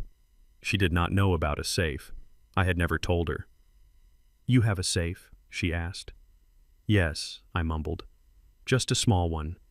I put things in there I did not want to lose. Can you check it for me? The code is your birthday. Month, day, year." "My birthday?" she whispered. "Yes," I said. "It was always my lucky number." I heard a sniffle. She was crying. "Okay, Dad," she said. "I will look. I will get it for you." "Thank you, baby girl," I said. "You are a good girl. You always take care of your old dad." I hung up the phone before she could say anything else. I turned off the bingo hall noise. The silence returned to the penthouse, but now it was charged with electricity. I turned to Agent Miller. "Switch the feed," I said. Miller tapped his keyboard. On the large monitor on the wall, the view changed. We were looking into the master bedroom of my old house. I had installed a camera inside the smoke detector years ago. I saw Jasmine walk into the room. She looked small in the empty space. The bed was gone. The dresser was gone. The only thing left was the dust outlines on the floor where the furniture used to be. She was wearing the same clothes she had on yesterday. She looked exhausted. She walked to the closet. She knelt down and felt around the floorboards. She found the loose one. I saw her struggle to pry it up with her fingernails. She broke a nail, but she didn't stop. She pulled the board up and set it aside. There it was. A small fireproof safe sunk into the subfloor. She stared at it for a moment. She wiped her eyes. Then she reached out and punched in the code. Her birthday. Beep, beep, beep, click. The light turned green. She pulled the heavy door open. I watched her face closely. She was expecting money. I knew she was. Liam had probably told her I was hoarding cash. She was expecting stacks of bills that could solve their problems, that could pay off the Russians without selling the house. She was hoping for a miracle. But the safe was empty of money. There was no cash, there were no diamonds, there was only a single silver USB drive sitting in the center of the velvet-lined box. Jasmine reached in and picked it up. She turned it over in her hand. She looked confused. She looked back into the safe, feeling around the corners, hoping to find a hidden envelope. Nothing. She sat back on her heels, holding the drive. She looked at it as if it were an alien artifact. "Check the living room feed," I told Miller. "Is Liam there?" Miller switched views. The living room was empty. "He went to meet the notary," Miller said. "He is prepping the paperwork for tomorrow. She is alone." "Good," I said. On the screen, Jasmine stood up. She walked out of the closet clutching the USB drive. She went to the window seat, the only place left to sit. She pulled a laptop out of her bag. It was Liam's laptop. I recognized the stickers on the lid. She sat down and opened it. She plugged the drive in. I held my breath. This was the gamble. I had loaded that drive 3 days ago, right before I left the house. It contained 2 files. The first file was a video I had recorded off the security system 2 weeks prior. Jasmine clicked the trackpad. She opened the first file. I could not see the laptop screen from the camera angle, but I knew exactly what was playing. It was a recording of Liam talking on the phone in the garage. He thought he was alone. He thought no one was listening. I watched Jasmine's face. The blue light of the screen illuminated her features. At first she looked confused. Then her eyes went wide. Her mouth opened slightly. Through the speakers in the penthouse, I could almost hear Liam's recorded voice echoing in her mind. "Yeah, the wife is on board," Liam had said in the video. She is pathetic, honestly. She will do whatever I say. Once we sell the house and pay off the debt, I am done. I am taking the rest of the cash and I am leaving. I cannot stand her whining anymore. She is just like her father. Weak. Useless. I saw Jasmine flinch as if she had been slapped. She brought a hand up to her mouth. She was shaking her head, denying what she was hearing. Her husband, the man she betrayed her father for, was calling her pathetic. He was planning to abandon her the moment the check cleared. Then she clicked the second file. This was an audio recording. It was a conversation I had with my estate attorney 6 months ago. We were discussing my will. I watched Jasmine as the audio played. She leaned closer to the screen. Tears began to stream down her face, fast and heavy. In the recording, my voice was clear and strong. I want everything to go to Jasmine, I had said. The house, the investments, the savings. All of it. I want it in a trust that Liam cannot touch. I want her to be safe. She is my whole world, Sarah. I worked this hard so she would never have to worry. I just want her to be happy. Jasmine slammed the laptop shut. A wail of pure, unadulterated anguish ripped from her throat. It was a sound that made Sarah look away from the screen. She curled into a ball on the window seat, sobbing. Her body shook with violent tremors. She realized the magnitude of her mistake. She realized that she had traded a father who would die for her for a husband who was planning to leave her for dead. She screamed. It was a primal sound of regret. She clawed at her own hair. I watched a lump forming in my throat. I wanted to comfort her, but I couldn't. Pain was the only teacher left. Suddenly, the front door downstairs slammed open. I saw Jasmine freeze. She scrambled to wipe her face. She tried to shove the laptop back into her bag. Liam stomped into the room. He was holding a stack of papers. He looked stressed. His tie loosened sweat stains on his shirt. "What are you doing?" he barked, seeing her on the floor. "Why are you crying?" Jasmine stood up. She was trembling, but there was a new fire in her eyes. She held up the USB drive. "I found this," she said, her voice shaking. "In the safe. I heard you, Liam. I saw the video. You are leaving me." Liam stopped. He looked at the drive. He looked at the laptop. His face went blank. Then a dark, dangerous look settled over his features. He dropped the papers on the floor. He crossed the room in 2 long strides. "Give me that," he snarled. "No," Jasmine screamed, backing away. "You used me. You made me hurt my dad, and you were going to leave me." Liam lunged. He grabbed her wrist and twisted it. Jasmine cried out in pain and dropped the drive. Liam kicked it across the room. He stepped on it, grinding it into the floorboards until the plastic crunched and shattered. Then he grabbed the laptop. He lifted it over his head and smashed it onto the floor. Keys flew everywhere. The screen shattered. There, Liam shouted, his face inches from hers. No more videos. No more secrets. He grabbed Jasmine by the shoulders and shook her. "You listen to me, you stupid girl. It does not matter what you heard. It does not matter what I said. We are in this. The buyers are coming tomorrow at noon. If that sale does not happen, I am dead. And if I am dead, the people I owe money to are going to come looking for you. Do you understand?" Jasmine sobbed, trying to pull away. "I want to go home. I want my dad." "Your dad is gone," Liam screamed, shaking her so hard her head snapped back. "He is locked away. He is senile. He does not know you. You have nobody but me. So you are going to wash your face. You are going to put on a nice dress. And tomorrow you are going to smile and sign the papers as the witness. Or so help me, God, Jasmine, I will make you wish you were dead." He threw her back against the wall. She slid down to the floor, weeping uncontrollably. Liam stood over her, breathing hard. He adjusted his cuffs. "I am going to get a drink," he said. "Be ready tomorrow. Noon. Do not test me." He turned and walked out of the room, leaving her broken on the floor of the empty house. I watched the screen until the feed blurred from my own tears. My hands were clenched so tight my nails were digging into my palms. Agent Miller looked at me. His face was grim. "That is assault," Miller said. "We can go in now." "No," I said. My voice was cold steel. "Wait until tomorrow. Wait until the money is on the table. Wait until he thinks he has won." "But your daughter," Sarah said softly.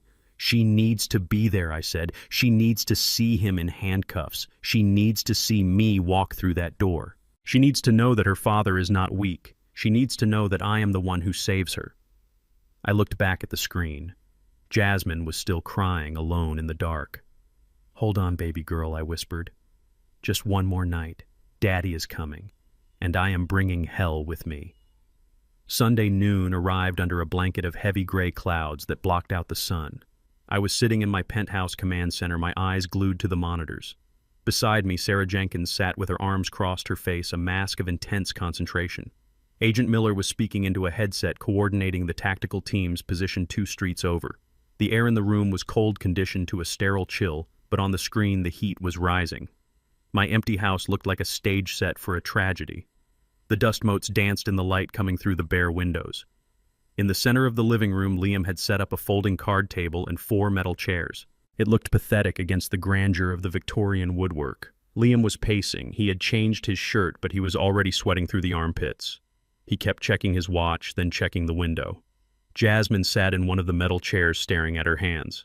She was wearing a high-necked floral dress that looked too cheerful for the occasion. She looked like a doll that someone had broken and put back on the shelf. At 12:05, a black Escalade with tinted windows rolled up to the curb. It did not park in the driveway. It stopped right in the street, engine running. "Here we go," Miller whispered. 3 men got out. They were not wearing business casual. They were wearing expensive tailored suits that fit too tightly across their shoulders. The man in the middle was older, with silver hair and a face that looked like it had been chiseled out of cold granite. He carried a silver aluminum briefcase handcuffed to his wrist. The other 2 were younger, with thick necks and eyes that scanned the perimeter like radar. They were not realtors. They were muscle. Liam opened the front door before they could knock. He was smiling, but it was a rictus of terror. "Mr. Volkov," Liam said, his voice cracking slightly. "Welcome. Please come in." The older man, Volkov, stepped inside without a word. He looked around the empty room with a sneer. He did not care about the architecture. He did not care about the view. He cared about the asset. "Is the house clear?" Volkov asked. His voice was deep and heavily accented. "Russian," just as Sarah had predicted. "Clear and empty," Liam assured him, closing the door and locking it. "My father-in-law is in care. My wife is here to witness. We are ready to sign." Volkov walked to the folding table. He placed the aluminum case on the surface. It made a heavy, solid thud that echoed through the empty house. He unlocked the handcuff from his wrist. Then he spun the dials on the case. Click, click. He flipped the lid open. Even through the camera feed, the sight was breathtaking. Rows and rows of $100 bills strapped in bank bands. $1.5 million in untraceable cash. It was enough money to buy freedom. It was enough money to buy a life. But for Liam, it was just the price of his survival. Liam stared at the money with hunger. He reached out a hand, but one of the bodyguards stepped forward and slapped his hand away. "Paperwork first," Volkov said. "Then you touch." "Of course," Liam stammered, pulling his hand back. "The notary is right here." He gestured to a small, nervous man standing in the corner of the room. I had not noticed him before. He was blending into the shadows. He was sweating more than Liam. This was the corrupt notary the man paid to look the other way. "Let us get this done," Volkov said. "I have a plane to catch." The atmosphere in the room shifted. It was no longer a business meeting. It was a hostage exchange. The smell of gunpowder seemed to hang in the air, even though no shots had been fired. Yet. The notary, whose name was Mr. Green, according to the file, Sarah had stepped up to the table. He opened his own briefcase and pulled out a laptop and a stamp. He laid out the documents, the deed, the bill of sale, and the power of attorney document, the one I had signed with my left hand. I watched closely. This was the moment. The document was the trigger. Mr. Green picked up the power of attorney. He adjusted his glasses. He looked at the signature. It was shaky. It was jagged. "This is the grantor's signature?" Green asked, his voice trembling. "Yes," Liam said quickly. "He signed it right in front of me. Jasmine was there. Tell him Jasmine." Jasmine looked up. She looked at the men with the dead eyes. She looked at the suitcase of money. She looked at her husband, who was looking at her with a desperate, threatening glare. "Yes," she whispered. "He signed it." Green nodded. He didn't care if it was forged. He just needed someone to say it wasn't. "Okay," Green said. "I need to notarize the transfer deed based on this authority. Then I need to log the title transfer into the county database to clear the transaction for Mr. Volkov." Volkov nodded. "Do it. I want to see the confirmation code." Green sat down at the card table and opened his laptop. He connected to the personal hotspot on his phone. He began to type. Liam was bouncing on the balls of his feet. He was so close. He could almost feel the weight of that money. He was already planning his escape. He probably thought he would pay Volkov, take the leftover cash, and disappear before I ever figured out how to leave the nursing home. "Just sign here," Mr. Sterling Green said, pushing the paper toward Liam. "And Mrs. Sterling sign as witness." Liam signed with a flourish. Jasmine signed with a hand so shaky she almost dropped the pen. Green stamped the papers. Thud, thud. The physical act was done. Now came the digital one. "I am submitting the transfer request now," Green said. I watched the screen in the penthouse. Agent Miller leaned forward. "Wait for it," Miller whispered. Green hit enter on his laptop. I saw the reflection of the screen in his glasses. For a second, nothing happened. The little loading wheel spun. Liam leaned over the notary's shoulder. Come on," he muttered. Then the light in the room changed. The soft white glow of the laptop screen turned a harsh, angry red. Green froze. He blinked. He hit the enter key again. "What is it?" Liam asked, panic rising in his voice. "What is wrong?" I do not know," Green stammered.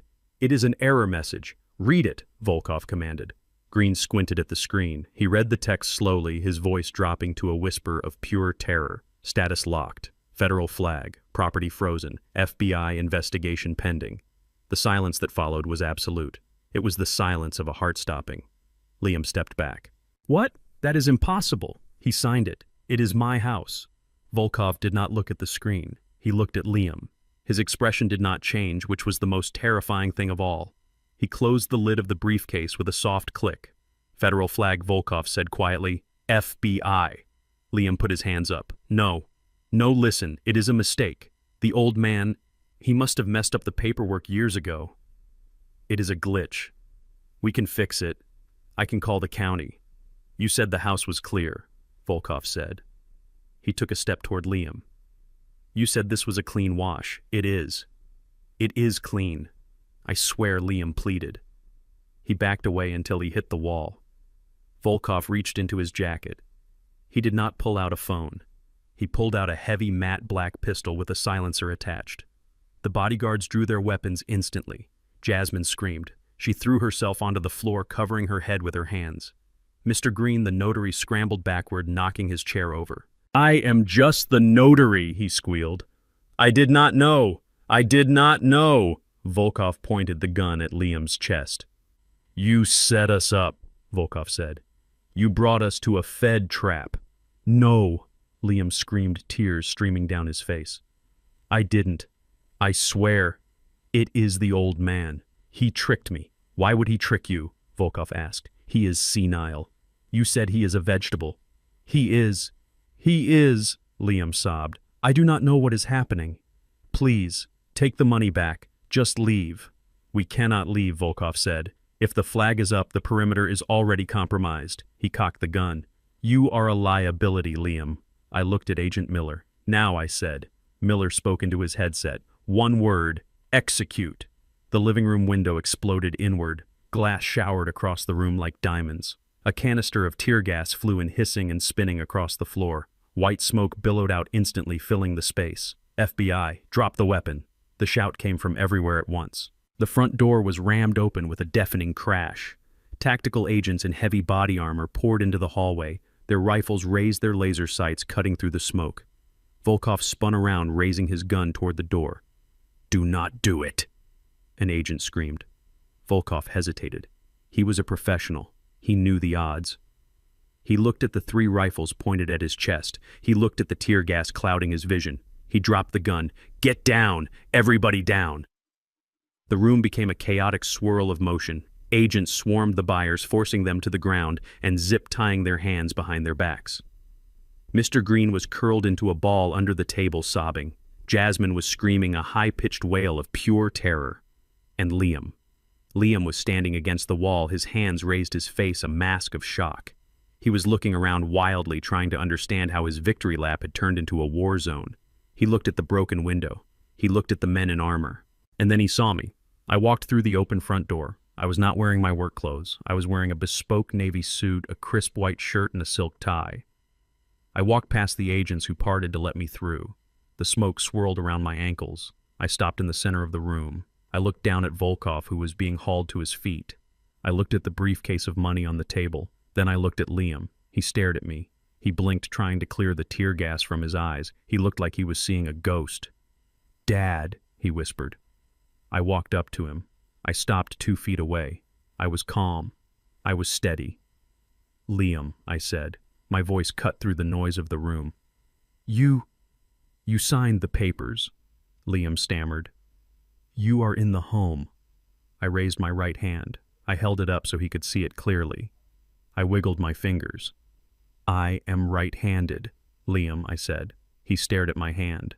Then his eyes widened as the realization hit him like a freight train. "The signature," he breathed. "It was a forgery," I said. "And since I am the one who forged it, I knew exactly when to report it. I sent a copy of that document to the FBI 3 days ago. I told them you were forcing me to sign it under duress." Liam's knees buckled. He slid down the wall until he was sitting on the floor. "You set me up," he whispered. I leaned down close to his face. "I did not set you up, Liam. I just let you be yourself." An agent stepped forward and grabbed Liam by the arms. He hauled him up and slammed him against the wall. "Liam Sterling, you are under arrest for bank fraud, money laundering, and conspiracy to commit wire fraud." The cuffs clicked shut around his wrists. The sound was the sweetest music I had ever heard. Liam looked at me one last time as they dragged him toward the door. "Help me," he begged. "Dad, please. Tell them it was a mistake." I looked at him. I looked at the man who destroyed my wife's photo, the man who hit my daughter, the man who tried to erase me. "I am not your dad," I said. "And this is not a mistake, it is an eviction." They dragged him out. I turned to look for Jasmine. She was sitting on the floor amidst the broken glass, her dress ruined, her face streaked with mascara and tears. She was looking up at me, her eyes filled with fear and confusion. "Daddy," she whispered. I looked at her. I felt a pang of sorrow, deep and aching. But I did not move to help her up. Not this time. She had made her choice in the dining room. Now she had to live with it. I turned to Agent Miller, who had just walked in. "Secure the scene," I said. "I will be in the car." I walked out of my house. The air outside was fresh and clean. The neighborhood was quiet, save for the flashing lights of the police cars. I got back into the back seat of the limousine. I watched as they brought Liam out and shoved him into the back of a squad car. It was done. The demolition was complete. Now all that was left was to clear the debris. The explosion of the bay window was not just a sound, it was a physical force that sucked the air out of the room.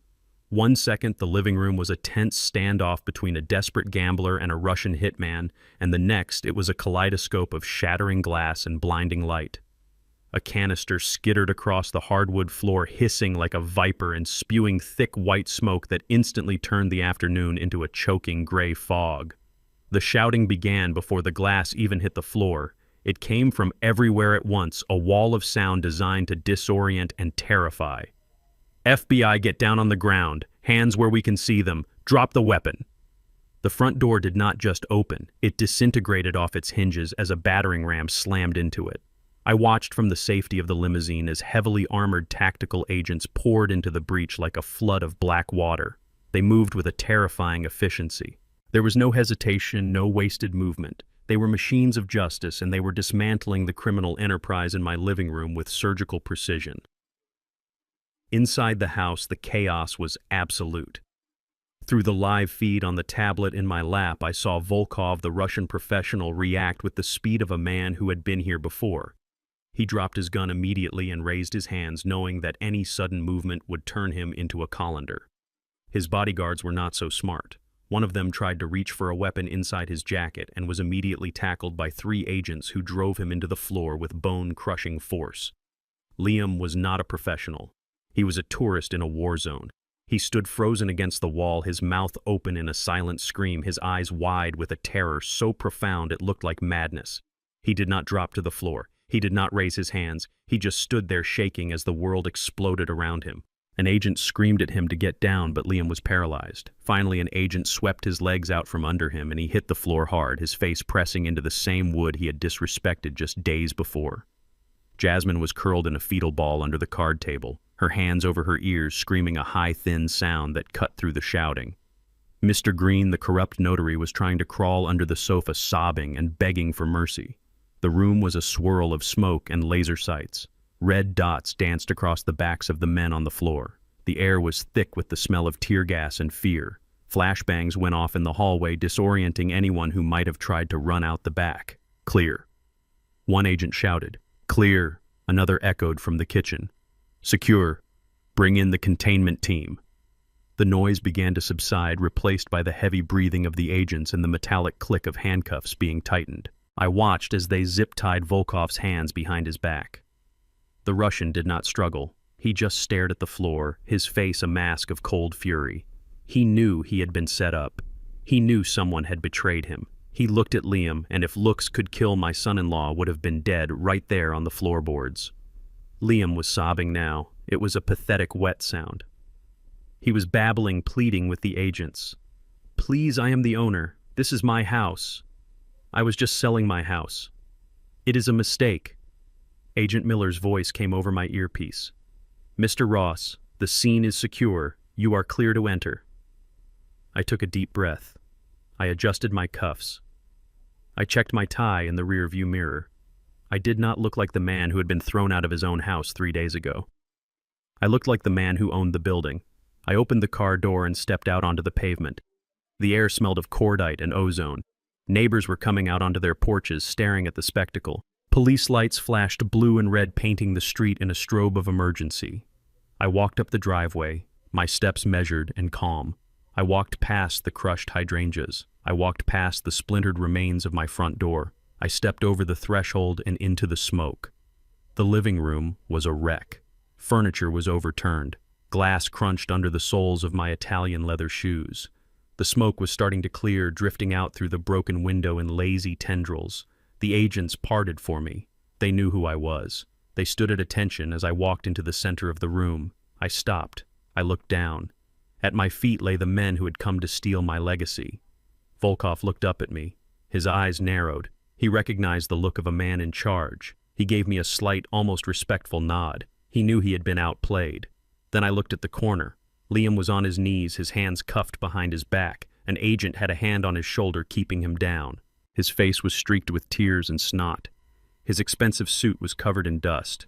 He looked small. He looked broken. He looked up and saw me. He blinked, trying to clear the grit from his eyes. He shook his head as if he were seeing a ghost. "Dad?" he whispered. His voice was a rasp of confusion. I did not answer immediately. I just stood there, towering over him. I let him take it in. I let him see the suit. I let him see the shoes. I let him see the cold, hard clarity in my eyes. "Liam," I said. My voice was low, but it cut through the room like a knife. He struggled against the agent's grip, trying to get to his knees. "Dad, tell them," he begged. "Tell them I have the power of attorney. Tell them you signed it. Tell them this is my house." I looked at the folding table where the open briefcase of money still sat. $1.5 million, the price of my life. I walked over to the table. I picked up the power of attorney document. It was stamped and signed. It was the piece of paper Liam thought was his salvation. I held it up. "You think this piece of paper makes you the owner?" I asked. "Yes," Liam cried. "You signed it. Jasmine saw you. You signed it right there at the table." I looked at the signature, the shaky, jagged letters written by a man pretending to be feeble. I walked back to Liam. I crouched down so I was eye level with him. The smell of his fear was pungent. "I need you to look at something, Liam," I said. I raised my right hand. I held it up in front of his face. I spread my fingers wide. I flexed them. They were strong, steady hands. The hands of an engineer. "Look at my hand, Liam," I commanded. He stared at it confused. "I am right-handed," I said slowly, enunciating every word. "I have been right-handed my entire life. I draft blueprints with my right hand. I hammer nails with my right hand. I eat my gumbo with my right hand." Liam's eyes widened. He stopped breathing for a second, but he stammered, "You signed—" "I signed that document with my left hand," I said. "I made sure it looked shaky. I made sure it looked like the signature of a man losing his faculties. Because I knew you would not be looking at my hand. I knew you would only be looking at the dollar signs." The realization hit him. I saw the color drain from his face, leaving him gray and ashen. "It is a forgery," I said. "And do you know how I know it is a forgery? Because I am the one who forged it. And 10 minutes after you left my house with that paper, I sent a digital copy of it to Agent Miller at the FBI.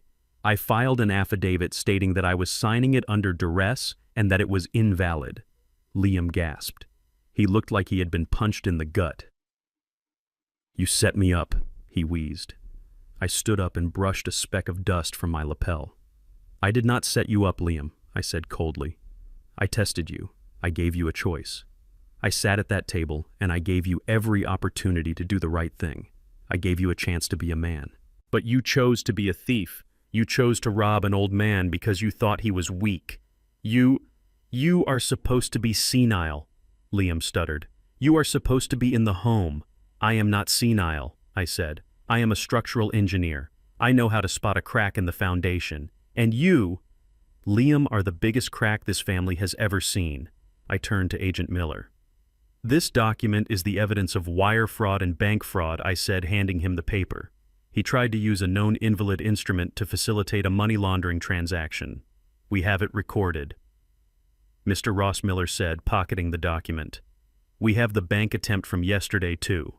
We have him on federal charges that will put him away until he is an old man himself." Liam began to struggle then.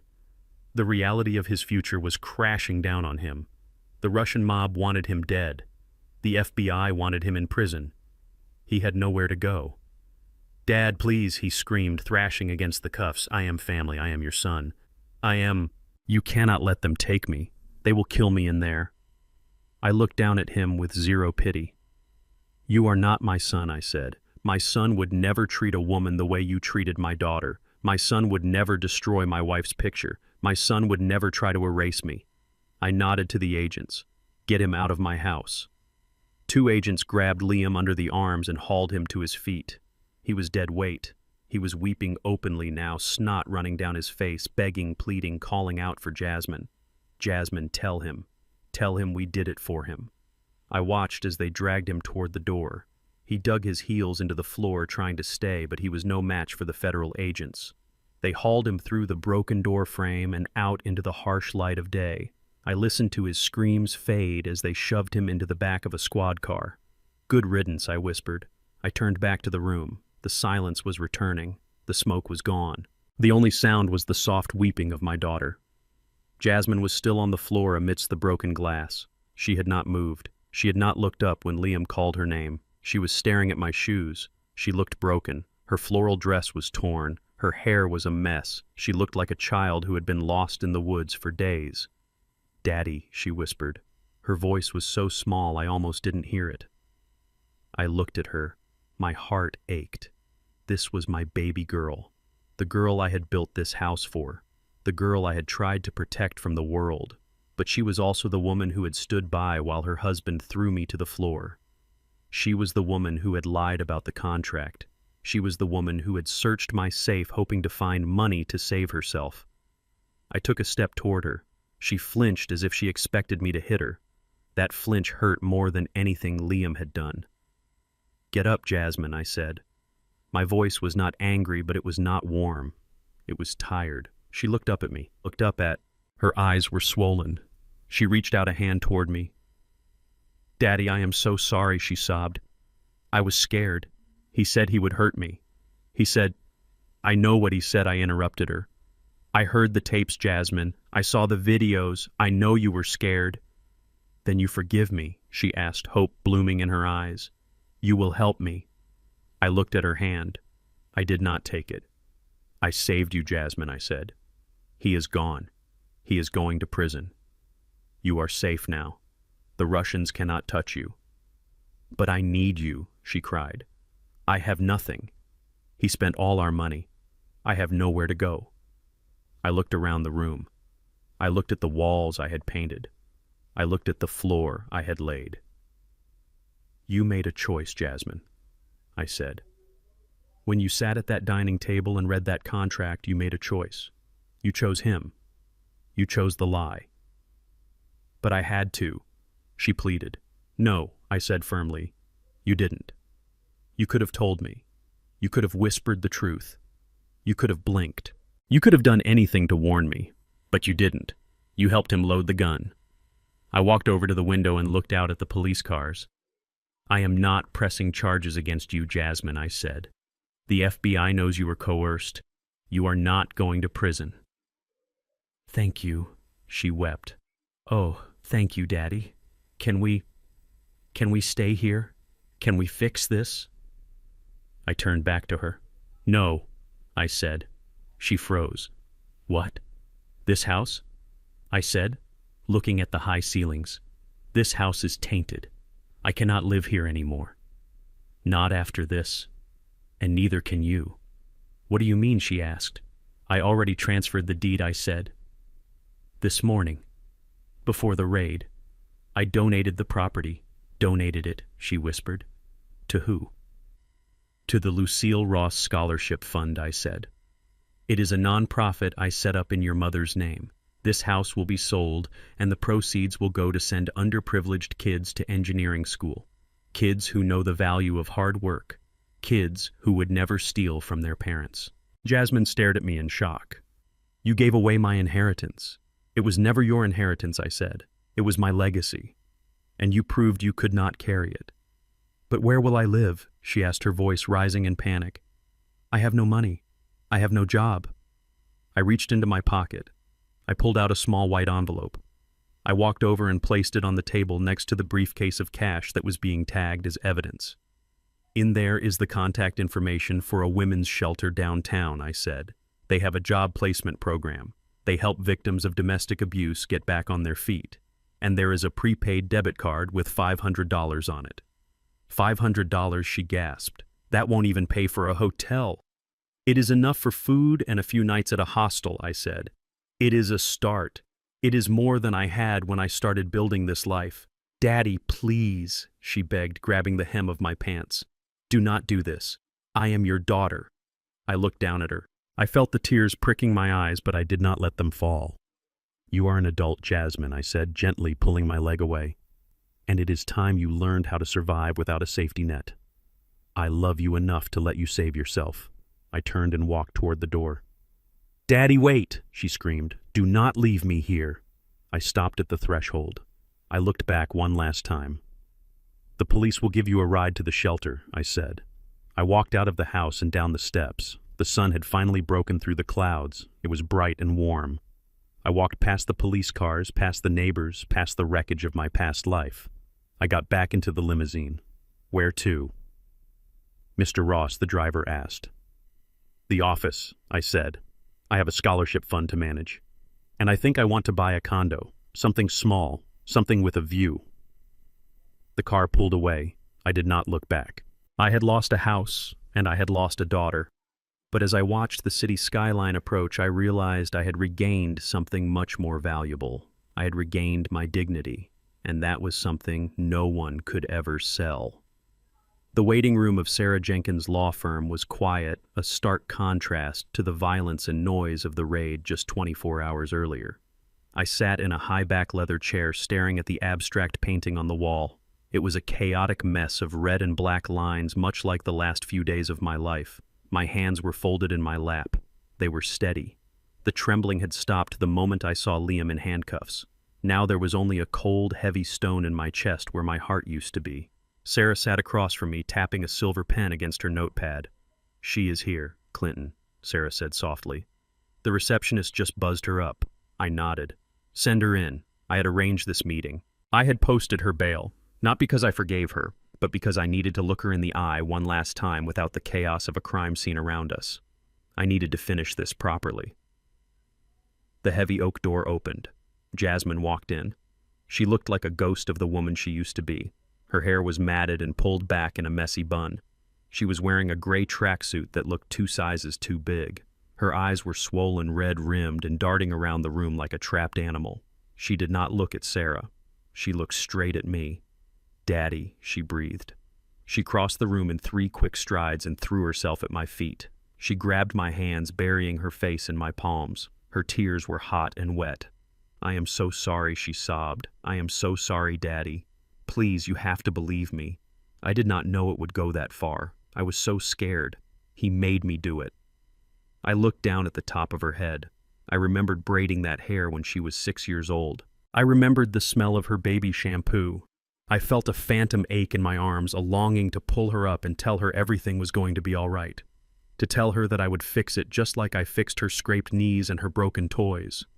But I did not move. I let my hands lie limp in hers. Get up, Jasmine, I said. My voice was flat, devoid of the warmth she was seeking. Sit in the chair. She looked up at me, confused by my lack of reaction. She sniffled and pulled herself up into the chair opposite me. She wiped her nose with her sleeve. I knew you would help us, she said, her voice taking on a desperate, hopeful tone. The public defender said the charges are serious. Conspiracy, fraud, money laundering. They set Liam's bail at $500,000. I stared at her. I waited. We do not have that kind of money, Daddy, she continued, the words tumbling out faster now. They seized our accounts. They took the cars. But you have the secret money, the money from the safe, or the money from the sale. We just need to get him out. Once he is out, we can explain everything. We can get a good lawyer. We can fix this. I felt a chill run down my spine that had nothing to do with the air conditioning. She was not here to apologize. She was not here to reconcile. She was here to make a withdrawal. She was asking me to use my money to bail out the man who had tried to put me in a nursing home and sell my house to the mafia. You want me to pay for Liam? I asked quietly. He is my husband, Jasmine pleaded. He made a mistake. He was desperate. The Russians were going to kill him. He did it for us, Daddy, to save our family. For us, I repeated. Yes, she said, nodding frantically. He loves me. He loves us. He just got in over his head. Please, Daddy, just write the check. Once he is out, we will go away. We will move to another state. You will never have to see us again if you do not want to. Just save him. I looked at Sarah. She was watching Jasmine with a look of pure clinical fascination, as if she were observing a new species of insect. Sarah, I said, play the tape.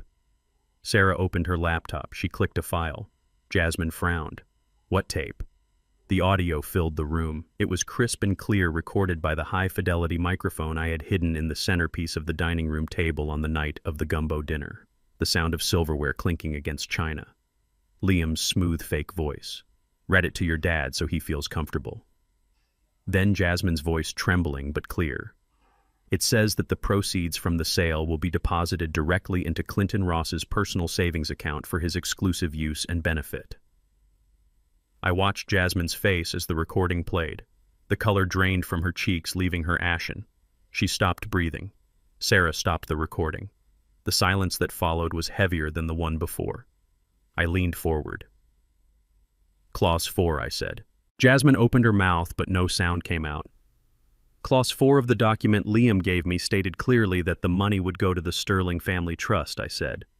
It stated that I was signing away my rights to manage my own funds. It was a theft, Jasmine. Plain and simple. But, she stammered, I asked you to read it. I continued, my voice rising just a fraction. I gave you an out. I looked you in the eye and I asked you to tell me the truth. I trusted you to be my eyes because I pretended mine were failing. And what did you do? You lied, I said. You looked at the paper. You saw that he was stealing from me. You saw that he was funneling $2 million into his own pocket, leaving me destitute. And you looked me in the face, and you lied. You told me the money was safe. She started to cry again, but this time it was different. It wasn't the frantic weeping of a victim, it was the shameful sobbing of a caught criminal. I had to, she whispered. He was watching me. He is not watching you now, I said. He is in a cell.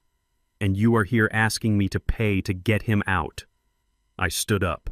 I could not sit anymore. I walked to the window and looked out at the city. I forgave a lot of things, Jasmine, I said. I forgave the fact that you stopped calling. I forgave the fact that you treated me like a burden. I even forgave the fact that you stood by and watched him throw me on the floor. I told myself you were scared. I told myself he was physically intimidating you. I turned back to face her. But that lie at the dinner table, that was not fear. That was a choice. You calculated the odds. You decided that his survival was worth my destruction. You decided that my life, my 40 years of hard work, my legacy was a fair price to pay to keep your husband out of trouble. Daddy, please, she wailed. I made a mistake. A mistake is forgetting to call on a birthday, I said. A mistake is crashing a car. Signing off on the robbery of your father is not a mistake. It is a betrayal. It is a character flaw that I cannot fix. I reached into my jacket pocket and pulled out a checkbook. Jasmine's eyes lit up for a second. She thought I was breaking. She thought the tears worked. I tore a check out. I did not write anything on it. I crumpled it up in my fist and dropped it on the floor. You want money for bail? I asked. Go ask the Russians. I am closed. Jasmine stared at the ball of paper on the floor. The realization hit her. I wasn't going to save him. And if I wasn't going to save him, I wasn't going to save her. Sarah cleared her throat. Mrs. Sterling. Sarah said, using her married name deliberately. There is one more matter we need to discuss. The house. Jasmine looked at Sarah. What about the house? It is gone, I said. What do you mean gone? She asked. I transferred the deed yesterday morning, I said. Before the raid, before the arrest. The house at 1982 Highview Avenue no longer belongs to Clinton Ross. It is now the property of the Lucille Ross Scholarship Fund. Jasmine blinked. You gave it away. I donated it, I corrected her, to a charity that helps young engineers from disadvantaged backgrounds. Kids who know what it means to build something, not steal it. The board of directors has already listed the property for sale. The proceeds will fund tuition for 20 students over the next decade. But that is my inheritance, Jasmine gasped. That is my home. It was your home, I said, until you tried to sell it to a money launderer. Now it is just a building, and you are trespassing. Sarah slid a piece of paper across the desk. This is a formal eviction notice, Sarah said. Since the property has changed ownership and you are not on the deed or a leaseholder, you have 24 hours to vacate the premises. You can remove your personal effects clothing and toiletries only. Furniture, appliances, and fixtures remain with the property. 24 hours, Jasmine shrieked. Where am I supposed to go? Our house is foreclosed. Liam is in jail. I have no money. I looked at her. I felt a wave of exhaustion crash over me. You are 30 years old, Jasmine, I said. You have a college degree that I paid for. You have 2 hands and 2 feet. You figure it out. Figure it out, she screamed, standing up. How can you be so cruel? I am your daughter, and I am your father, I shouted back, my voice finally breaking the calm surface. I am the man who held you when you were sick. I am the man who paid for your wedding. I am the man you tried to declare insane. Did you think about where I would go? Did you care if I rotted in Sunny Meadows? Did you care if I died alone in a room that smelled of urine? She recoiled as if I had slapped her. No, I said, lowering my voice. You didn't care? You only cared about the money. Well, now the money is gone. And so am I. I turned my back to her. Sarah, show her out, Daddy Jasmine whispered. Do not call me that, I said without turning around. My daughter died the moment she signed that witness line. You are just a stranger who looks like her. I heard Sarah stand up. I heard her firm footsteps crossing the room. This way, Mrs. Sterling, Sarah said. I heard Jasmine sobbing. I heard the scuff of her shoes on the carpet. She lingered at the door, waiting for me to turn, waiting for the last-minute reprieve. It never came. The door closed with a heavy, final click. I let out a breath that felt like it had been trapped in my lungs for a week. My legs felt weak. I sat down on the windowsill and looked out at the city. It was done.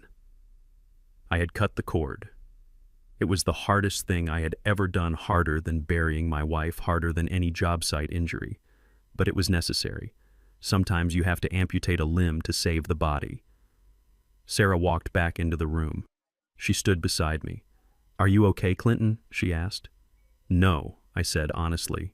I am not okay, but I will be. She nodded. What now? She asked. Now we finish it, I said. Liam goes to trial, Jasmine learns to live in the real world, and I start over. I stood up and buttoned my jacket. I have a scholarship fund to run, I said, and I have a lunch reservation. Alone, Sarah asked. No, I said, with myself. And that is better company than I have had in a long time. I walked out of the office. I did not look back at the empty chair where Jasmine had sat. That chapter was closed. The book was not finished, but that page was turned. I walked to the elevator, my head held high. I was Clinton Ross. I was a builder, and I was going to build something new on the ashes of the old. The trial of Liam Sterling was not the media sensation he probably hoped it would be. It was a cold, administrative dismantling of a man who thought he was smarter than the system. I sat in the back row of the federal courtroom every single day. I wore my best suit. I sat with my back straight and my hands folded on my knees. I wanted him to see me. I wanted him to know that the old man he tried to erase was the last thing he would see before they locked him away. The evidence was overwhelming. The recordings, the forged documents, the forensic trail of money laundering, the testimony of the notary who turned state's evidence to save his own skin. Liam's high-priced defense team crumbled under the weight of the facts. In the end, the jury deliberated for less than 4 hours, guilty on all counts: bank fraud, wire fraud, elder abuse, conspiracy to commit money laundering. When the judge read the sentence, the courtroom was silent. 15 years in a federal penitentiary, no parole eligibility for at least 12.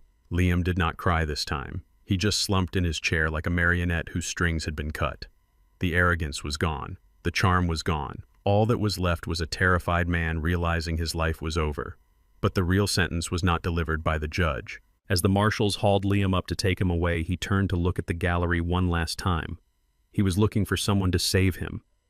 Maybe he thought Jasmine would be there. She was not. Instead, his eyes locked with a man sitting 2 rows behind me. He was a thick-set man with a shaved head and a scar running through his eyebrow. He was wearing a cheap suit that did not hide the prison tattoos on his neck. He was an associate of Volkov. He was there to send a message. I saw the man smile. It was a small, tight smile. He raised 2 fingers to his brow in a mock salute and then drew his thumb across his throat. Liam screamed. It was a sound of pure, primal terror. He tried to pull away from the marshals. He begged the judge for protective custody. He yelled that they were going to kill him. The marshals dragged him out, kicking and screaming. The door slammed shut behind him, cutting off his wails. I stood up and buttoned my jacket. I looked at the man with the scar. He looked at me. He nodded once, respectful of the game, and then walked out. Liam was going to a place where debts are collected in blood. He had borrowed money he could not pay back, and now he was going into a cage with the people he owed. 15 years was a long time to look over your shoulder. It was a long time to sleep with one eye open. I walked out of the courthouse and into the fresh air. I felt lighter than I had in years. The parasite was removed. The host could finally begin to heal. While Liam was learning the harsh reality of federal prison, my daughter Jasmine was getting a crash course in the real world. She was not in jail, but she was in a prison of her own making. The eviction from my house had been swift. The foreclosure on her own home followed days later. The cars were repossessed. Her credit score cratered. She was toxic. No landlord wanted to rent to a woman whose husband was a convicted fraudster. No respectable company wanted to hire her. I did not have to guess what happened to her. I had Sarah hire a private investigator to keep tabs on her. Not to help her, but to ensure she stayed away from my accounts and to see if she would sink or swim. The reports were grim but necessary. Jasmine had moved into a studio apartment in the worst part of town. It was a basement unit with bars on the windows and a radiator that rattled all night. The report said she slept on a mattress on the floor because she had sold her furniture to pay for Liam's legal fees before he was convicted. She got a job, not as an interior designer or a consultant. She got a job at a diner on the interstate, the kind of place where truckers stop for coffee at 3 in the morning, the kind of place where the waitress is on her feet for 10 hours straight and smells like grease and onions when she goes home. I drove by the diner one night just to see. I parked my truck across the street and watched through the window. I saw my daughter wearing a stained apron pouring coffee for a man who didn't even look at her. I saw her wiping tables, scrubbing dried ketchup off the laminate. I saw her counting her tips at the end of the shift, her lips moving as she calculated if she had enough for rent. She looked tired. She looked 10 years older. Her hands, once manicured and soft, were red and chapped. She was not the princess in the floral dress anymore. She was a worker. I watched her walk out of the diner and head toward the bus stop. It was raining. She pulled her thin coat tighter around herself. She looked cold. A part of me wanted to drive over there and pick her up. A part of me wanted to write her a check and make it all go away. But I stayed in my truck. Pain is a teacher, I whispered to myself. If I saved her now, she would never learn. She would go back to finding another Liam, another shortcut. She needed to know what it felt like to earn $1. She needed to know the value of a roof over her head. She needed to understand that the lifestyle she felt entitled to was a privilege, not a right. She was paying off the debts she had signed her name to, the credit cards, the loans. For the first time in her life, she was taking responsibility. It was ugly and it was hard, but it was honest. I put the truck in gear and drove away. I left her in the rain. It was the most loving thing I could do. 6 months later, on a Tuesday afternoon, I was leaving the headquarters of the Lucille Ross Scholarship Fund. We had just awarded our first round of grants. 20 bright young kids from the neighborhood were going to college. I felt good. I felt purposeful. I walked out of the building and saw her. Jasmine was standing by the entrance. She was waiting for me. She looked better than she had at the diner, but she still looked worn. She was wearing jeans and a simple sweater. Her hair was clean but unstyled. She was holding a cheap coffee cup with both hands, as if for warmth. She saw me and straightened up. She looked nervous. "Hello, Clinton," she said. She didn't call me Daddy. She didn't call me Dad. She called me Clinton. It was a small acknowledgement of the distance between us. "Hello, Jasmine," I said. I stopped, but I did not smile. "I heard about the scholarship fund," she said. "I saw it on the news. It is a good thing you are doing." Mom would have been proud. I nodded. She would have. There was an awkward silence. Passers-by walked around us, flowing like water around a stone. "I am working," she said, "at a diner, and I am taking night classes, paralegal studies." "That is good," I said. "Honest work." "It is hard," she admitted. "I am tired all the time. My feet hurt. My back hurts. And the debt, it never seems to go down. The interest eats everything I make." I waited. I knew the ask was coming. "I need help, Clinton," she said. Her voice didn't waver this time. She wasn't begging. She was stating a fact. "I am drowning. My rent went up. I have a tuition payment due. I just need a little breathing room. Just a loan. I will pay you back. I swear. I am working. You can garnish my wages if you want." I looked at her. I saw the desperation, but I also saw something else. I saw a spark of resilience. She hadn't given up. She hadn't found another man to pay her bills. She was trying. But she was still looking for a shortcut. She still thought I was the bank. I reached into my briefcase. Jasmine watched my hand. I saw a flicker of hope in her eyes. I pulled out a thick envelope. She reached for it. "Thank you," she breathed. "Thank you." I handed it to her. She tore it open. She expected a check. She expected cash. Instead, she pulled out a paperback book. It was a copy of The Richest Man in Babylon, a classic book on financial discipline and wealth building. She frowned. "A book? Look inside the cover," I said. She opened the book. Tucked inside the front cover was a single crisp $100 bill. "What is this?" she asked, looking up at me with confusion and disappointment. "That $100 is for groceries," I said. "Buy yourself some good food, vegetables, protein. You look thin."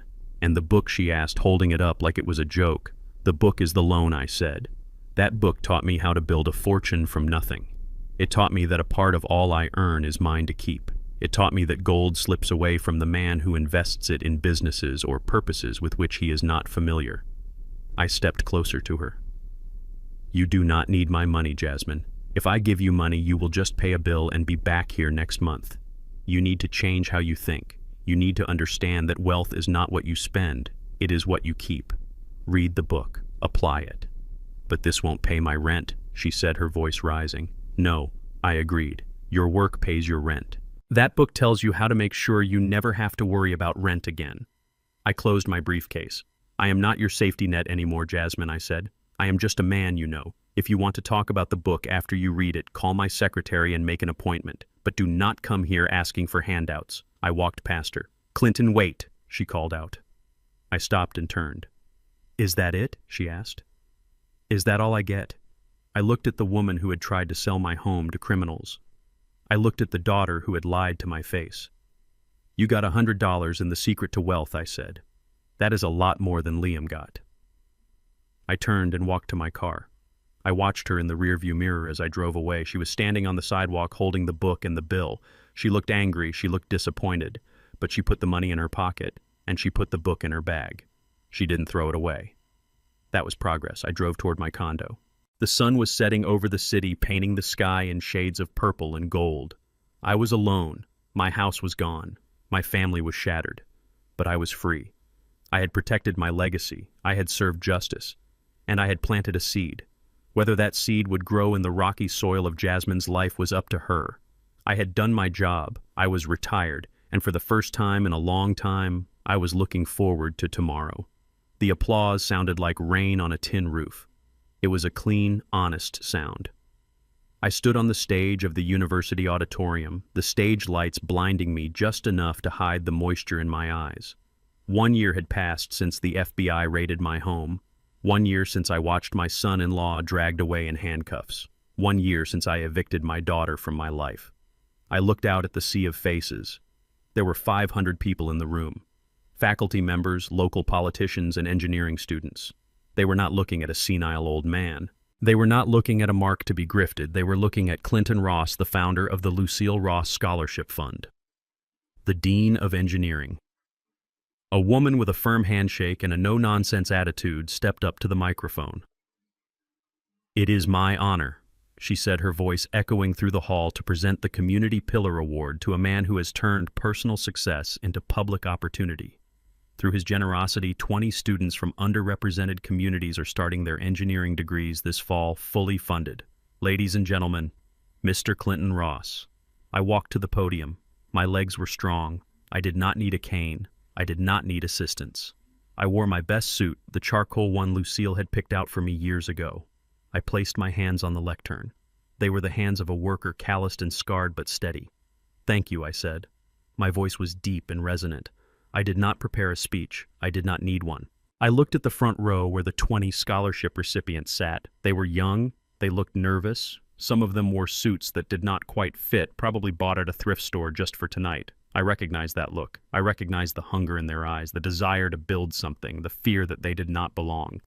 "I was once sitting where you are," I said, speaking directly to them. "I was told that I did not belong on a construction site. I was told that I should be grateful just to carry the tools. But I learned something. I learned that the integrity of a structure does not depend on the paint on the walls or the address on the street. It depends on the foundation." I paused. The room was silent. "You are the foundation." I continued. "Your character, your work ethic, your honesty. That is what holds the world up. Do not let anyone tell you otherwise, and do not let anyone try to sell your foundation out from under you, not for money, not for convenience, not even for family." The applause that followed was deafening. It was not polite applause. It was real. It vibrated in my chest. For the first time in a long time, I felt full. The hole that Jasmine and Liam had carved out of me was beginning to heal. It wasn't filled with regret anymore. It was filled with purpose. After the ceremony, there was a reception in the lobby. Waiters passed around hors d'oeuvres. People came up to shake my hand. They asked about my career. They asked about my wife. They treated me with a deference that had nothing to do with my bank account and everything to do with my actions. A young man approached me. He was tall and lanky with glasses sliding down his nose. His name tag read, "Marcus Williams Scholarship Recipient." He was holding a plate of food, but he wasn't eating. He was looking at me with an intensity that reminded me of myself at 20. "Mr. Ross," he said, his voice cracking slightly, "I just wanted to say thank you. My mom, she works 2 jobs. She works 2. We didn't know how we were going to pay for tuition. When I got the letter, I thought it was a mistake." "It was no mistake, Marcus," I said, shaking his hand. "You earned it. I read your application essay. You talked about wanting to build bridges that connect communities. That is good work." "I promise I won't let you down," Marcus said. "I am going to work harder than anyone else." "I know you will," I said. "And Marcus, remember something. Money is a tool. It is like a hammer. You can use it to build a house or you can use it to break a window. Make sure you use it to build." He nodded solemnly. "I will, sir." I watched him walk away back to his proud mother who was beaming from the corner of the room. I felt a warmth spread through me. This was it. This was the family I had chosen. I didn't share blood with these kids. I didn't raise them. But we shared values. We shared a respect for the work. I realized then that Liam and Jasmine had tried to steal my legacy, but they had failed. They thought legacy was a house and a bank account. They didn't understand that legacy is what you leave in people, not what you leave in a will. I had not lost my legacy. I had just redistributed it to people who deserved it. The reception wound down around 9:00. The dean walked me to the door. "You seem happy, Clinton," she said. "I am," I replied. "I am very happy." I walked out into the cool night air. My valet brought my car around. It was a sensible sedan, reliable and understated. I tipped him well and got in. I did not drive back to my condo immediately. I felt a pull, a magnetic draw to the past. I wanted to close the circle. I drove through the city streets watching the lights blur past. I drove out toward the suburbs, toward the tree-lined streets where I had spent 40 years of my life. I turned onto Highview Avenue. The neighborhood was quiet. The streetlights cast long shadows on the lawns. I slowed down as I approached number 1982. The house was still there, my Victorian lady, but she looked different now. The crushed azaleas had been replanted. The front door had been repaired and painted a welcoming deep blue. There was a small, tasteful sign on the lawn that read, "The Lucille Ross Foundation." I pulled over to the curb and killed the engine. I rolled down the window and listened. The house was not dark. The lights were on downstairs. I could see movement through the windows. It was not a party. It was not a crime scene. Inside, I saw desks. I saw computers. I saw people working late. This was the headquarters for the scholarship fund. The living room where Liam had tried to sell my life was now a conference room where decisions were made to change lives. The dining room where Jasmine had lied to me was now a workspace where applications were reviewed. The house was alive. It had a purpose. It wasn't a mausoleum of my memories anymore. It was a factory of hope. I sat there for a long time just watching. I remembered the day I carried Lucille across the threshold. I remembered the day we brought Jasmine home from the hospital. I remembered the laughter and the arguments and the quiet Sundays. Those memories were still there. Liam couldn't take them. He couldn't sell them. They were mine. I looked up at the sky. It was a clear night. The stars were bright, hanging over the roof like diamonds. "Lucille," I whispered into the darkness. "I did it. I kept the house safe. It belongs to the good guys now." I felt a breeze rustle through the trees. It felt like a caress. I knew she would approve. She never cared about money. She cared about people. She would have loved seeing her home used to help kids like Marcus. "And Jasmine," I whispered.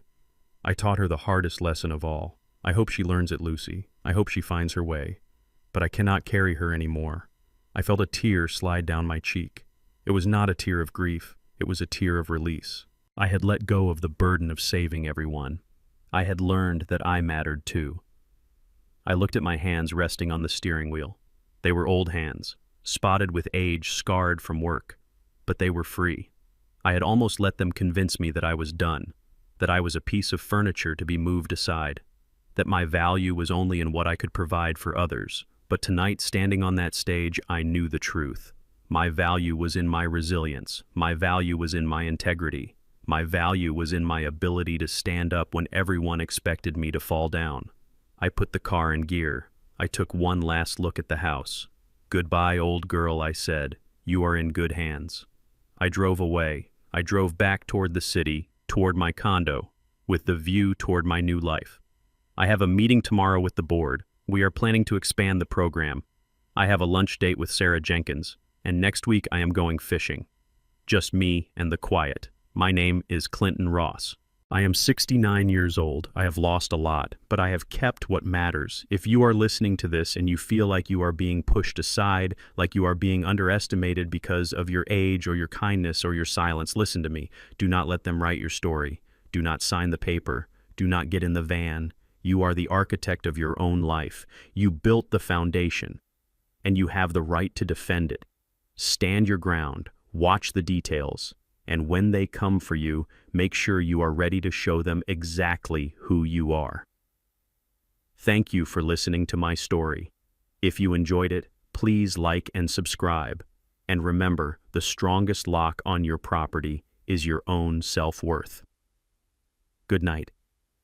I learned that the strongest structures are not made of steel or concrete, but of self-respect. For years, I confused providing for my family with protecting them from reality. But true love is not shielding someone from consequences. It is letting them face the storm so they can learn to stand on their own. Family is not defined by blood, but by loyalty and mutual respect. If you find yourself in a house built on lies, do not be afraid to tear it down. Rebuilding is painful, but living in a ruin is worse. Your dignity is the one asset no one can appraise but you. If you have ever had to rebuild your life from the ground up, hit that like button and subscribe for more stories about standing your ground.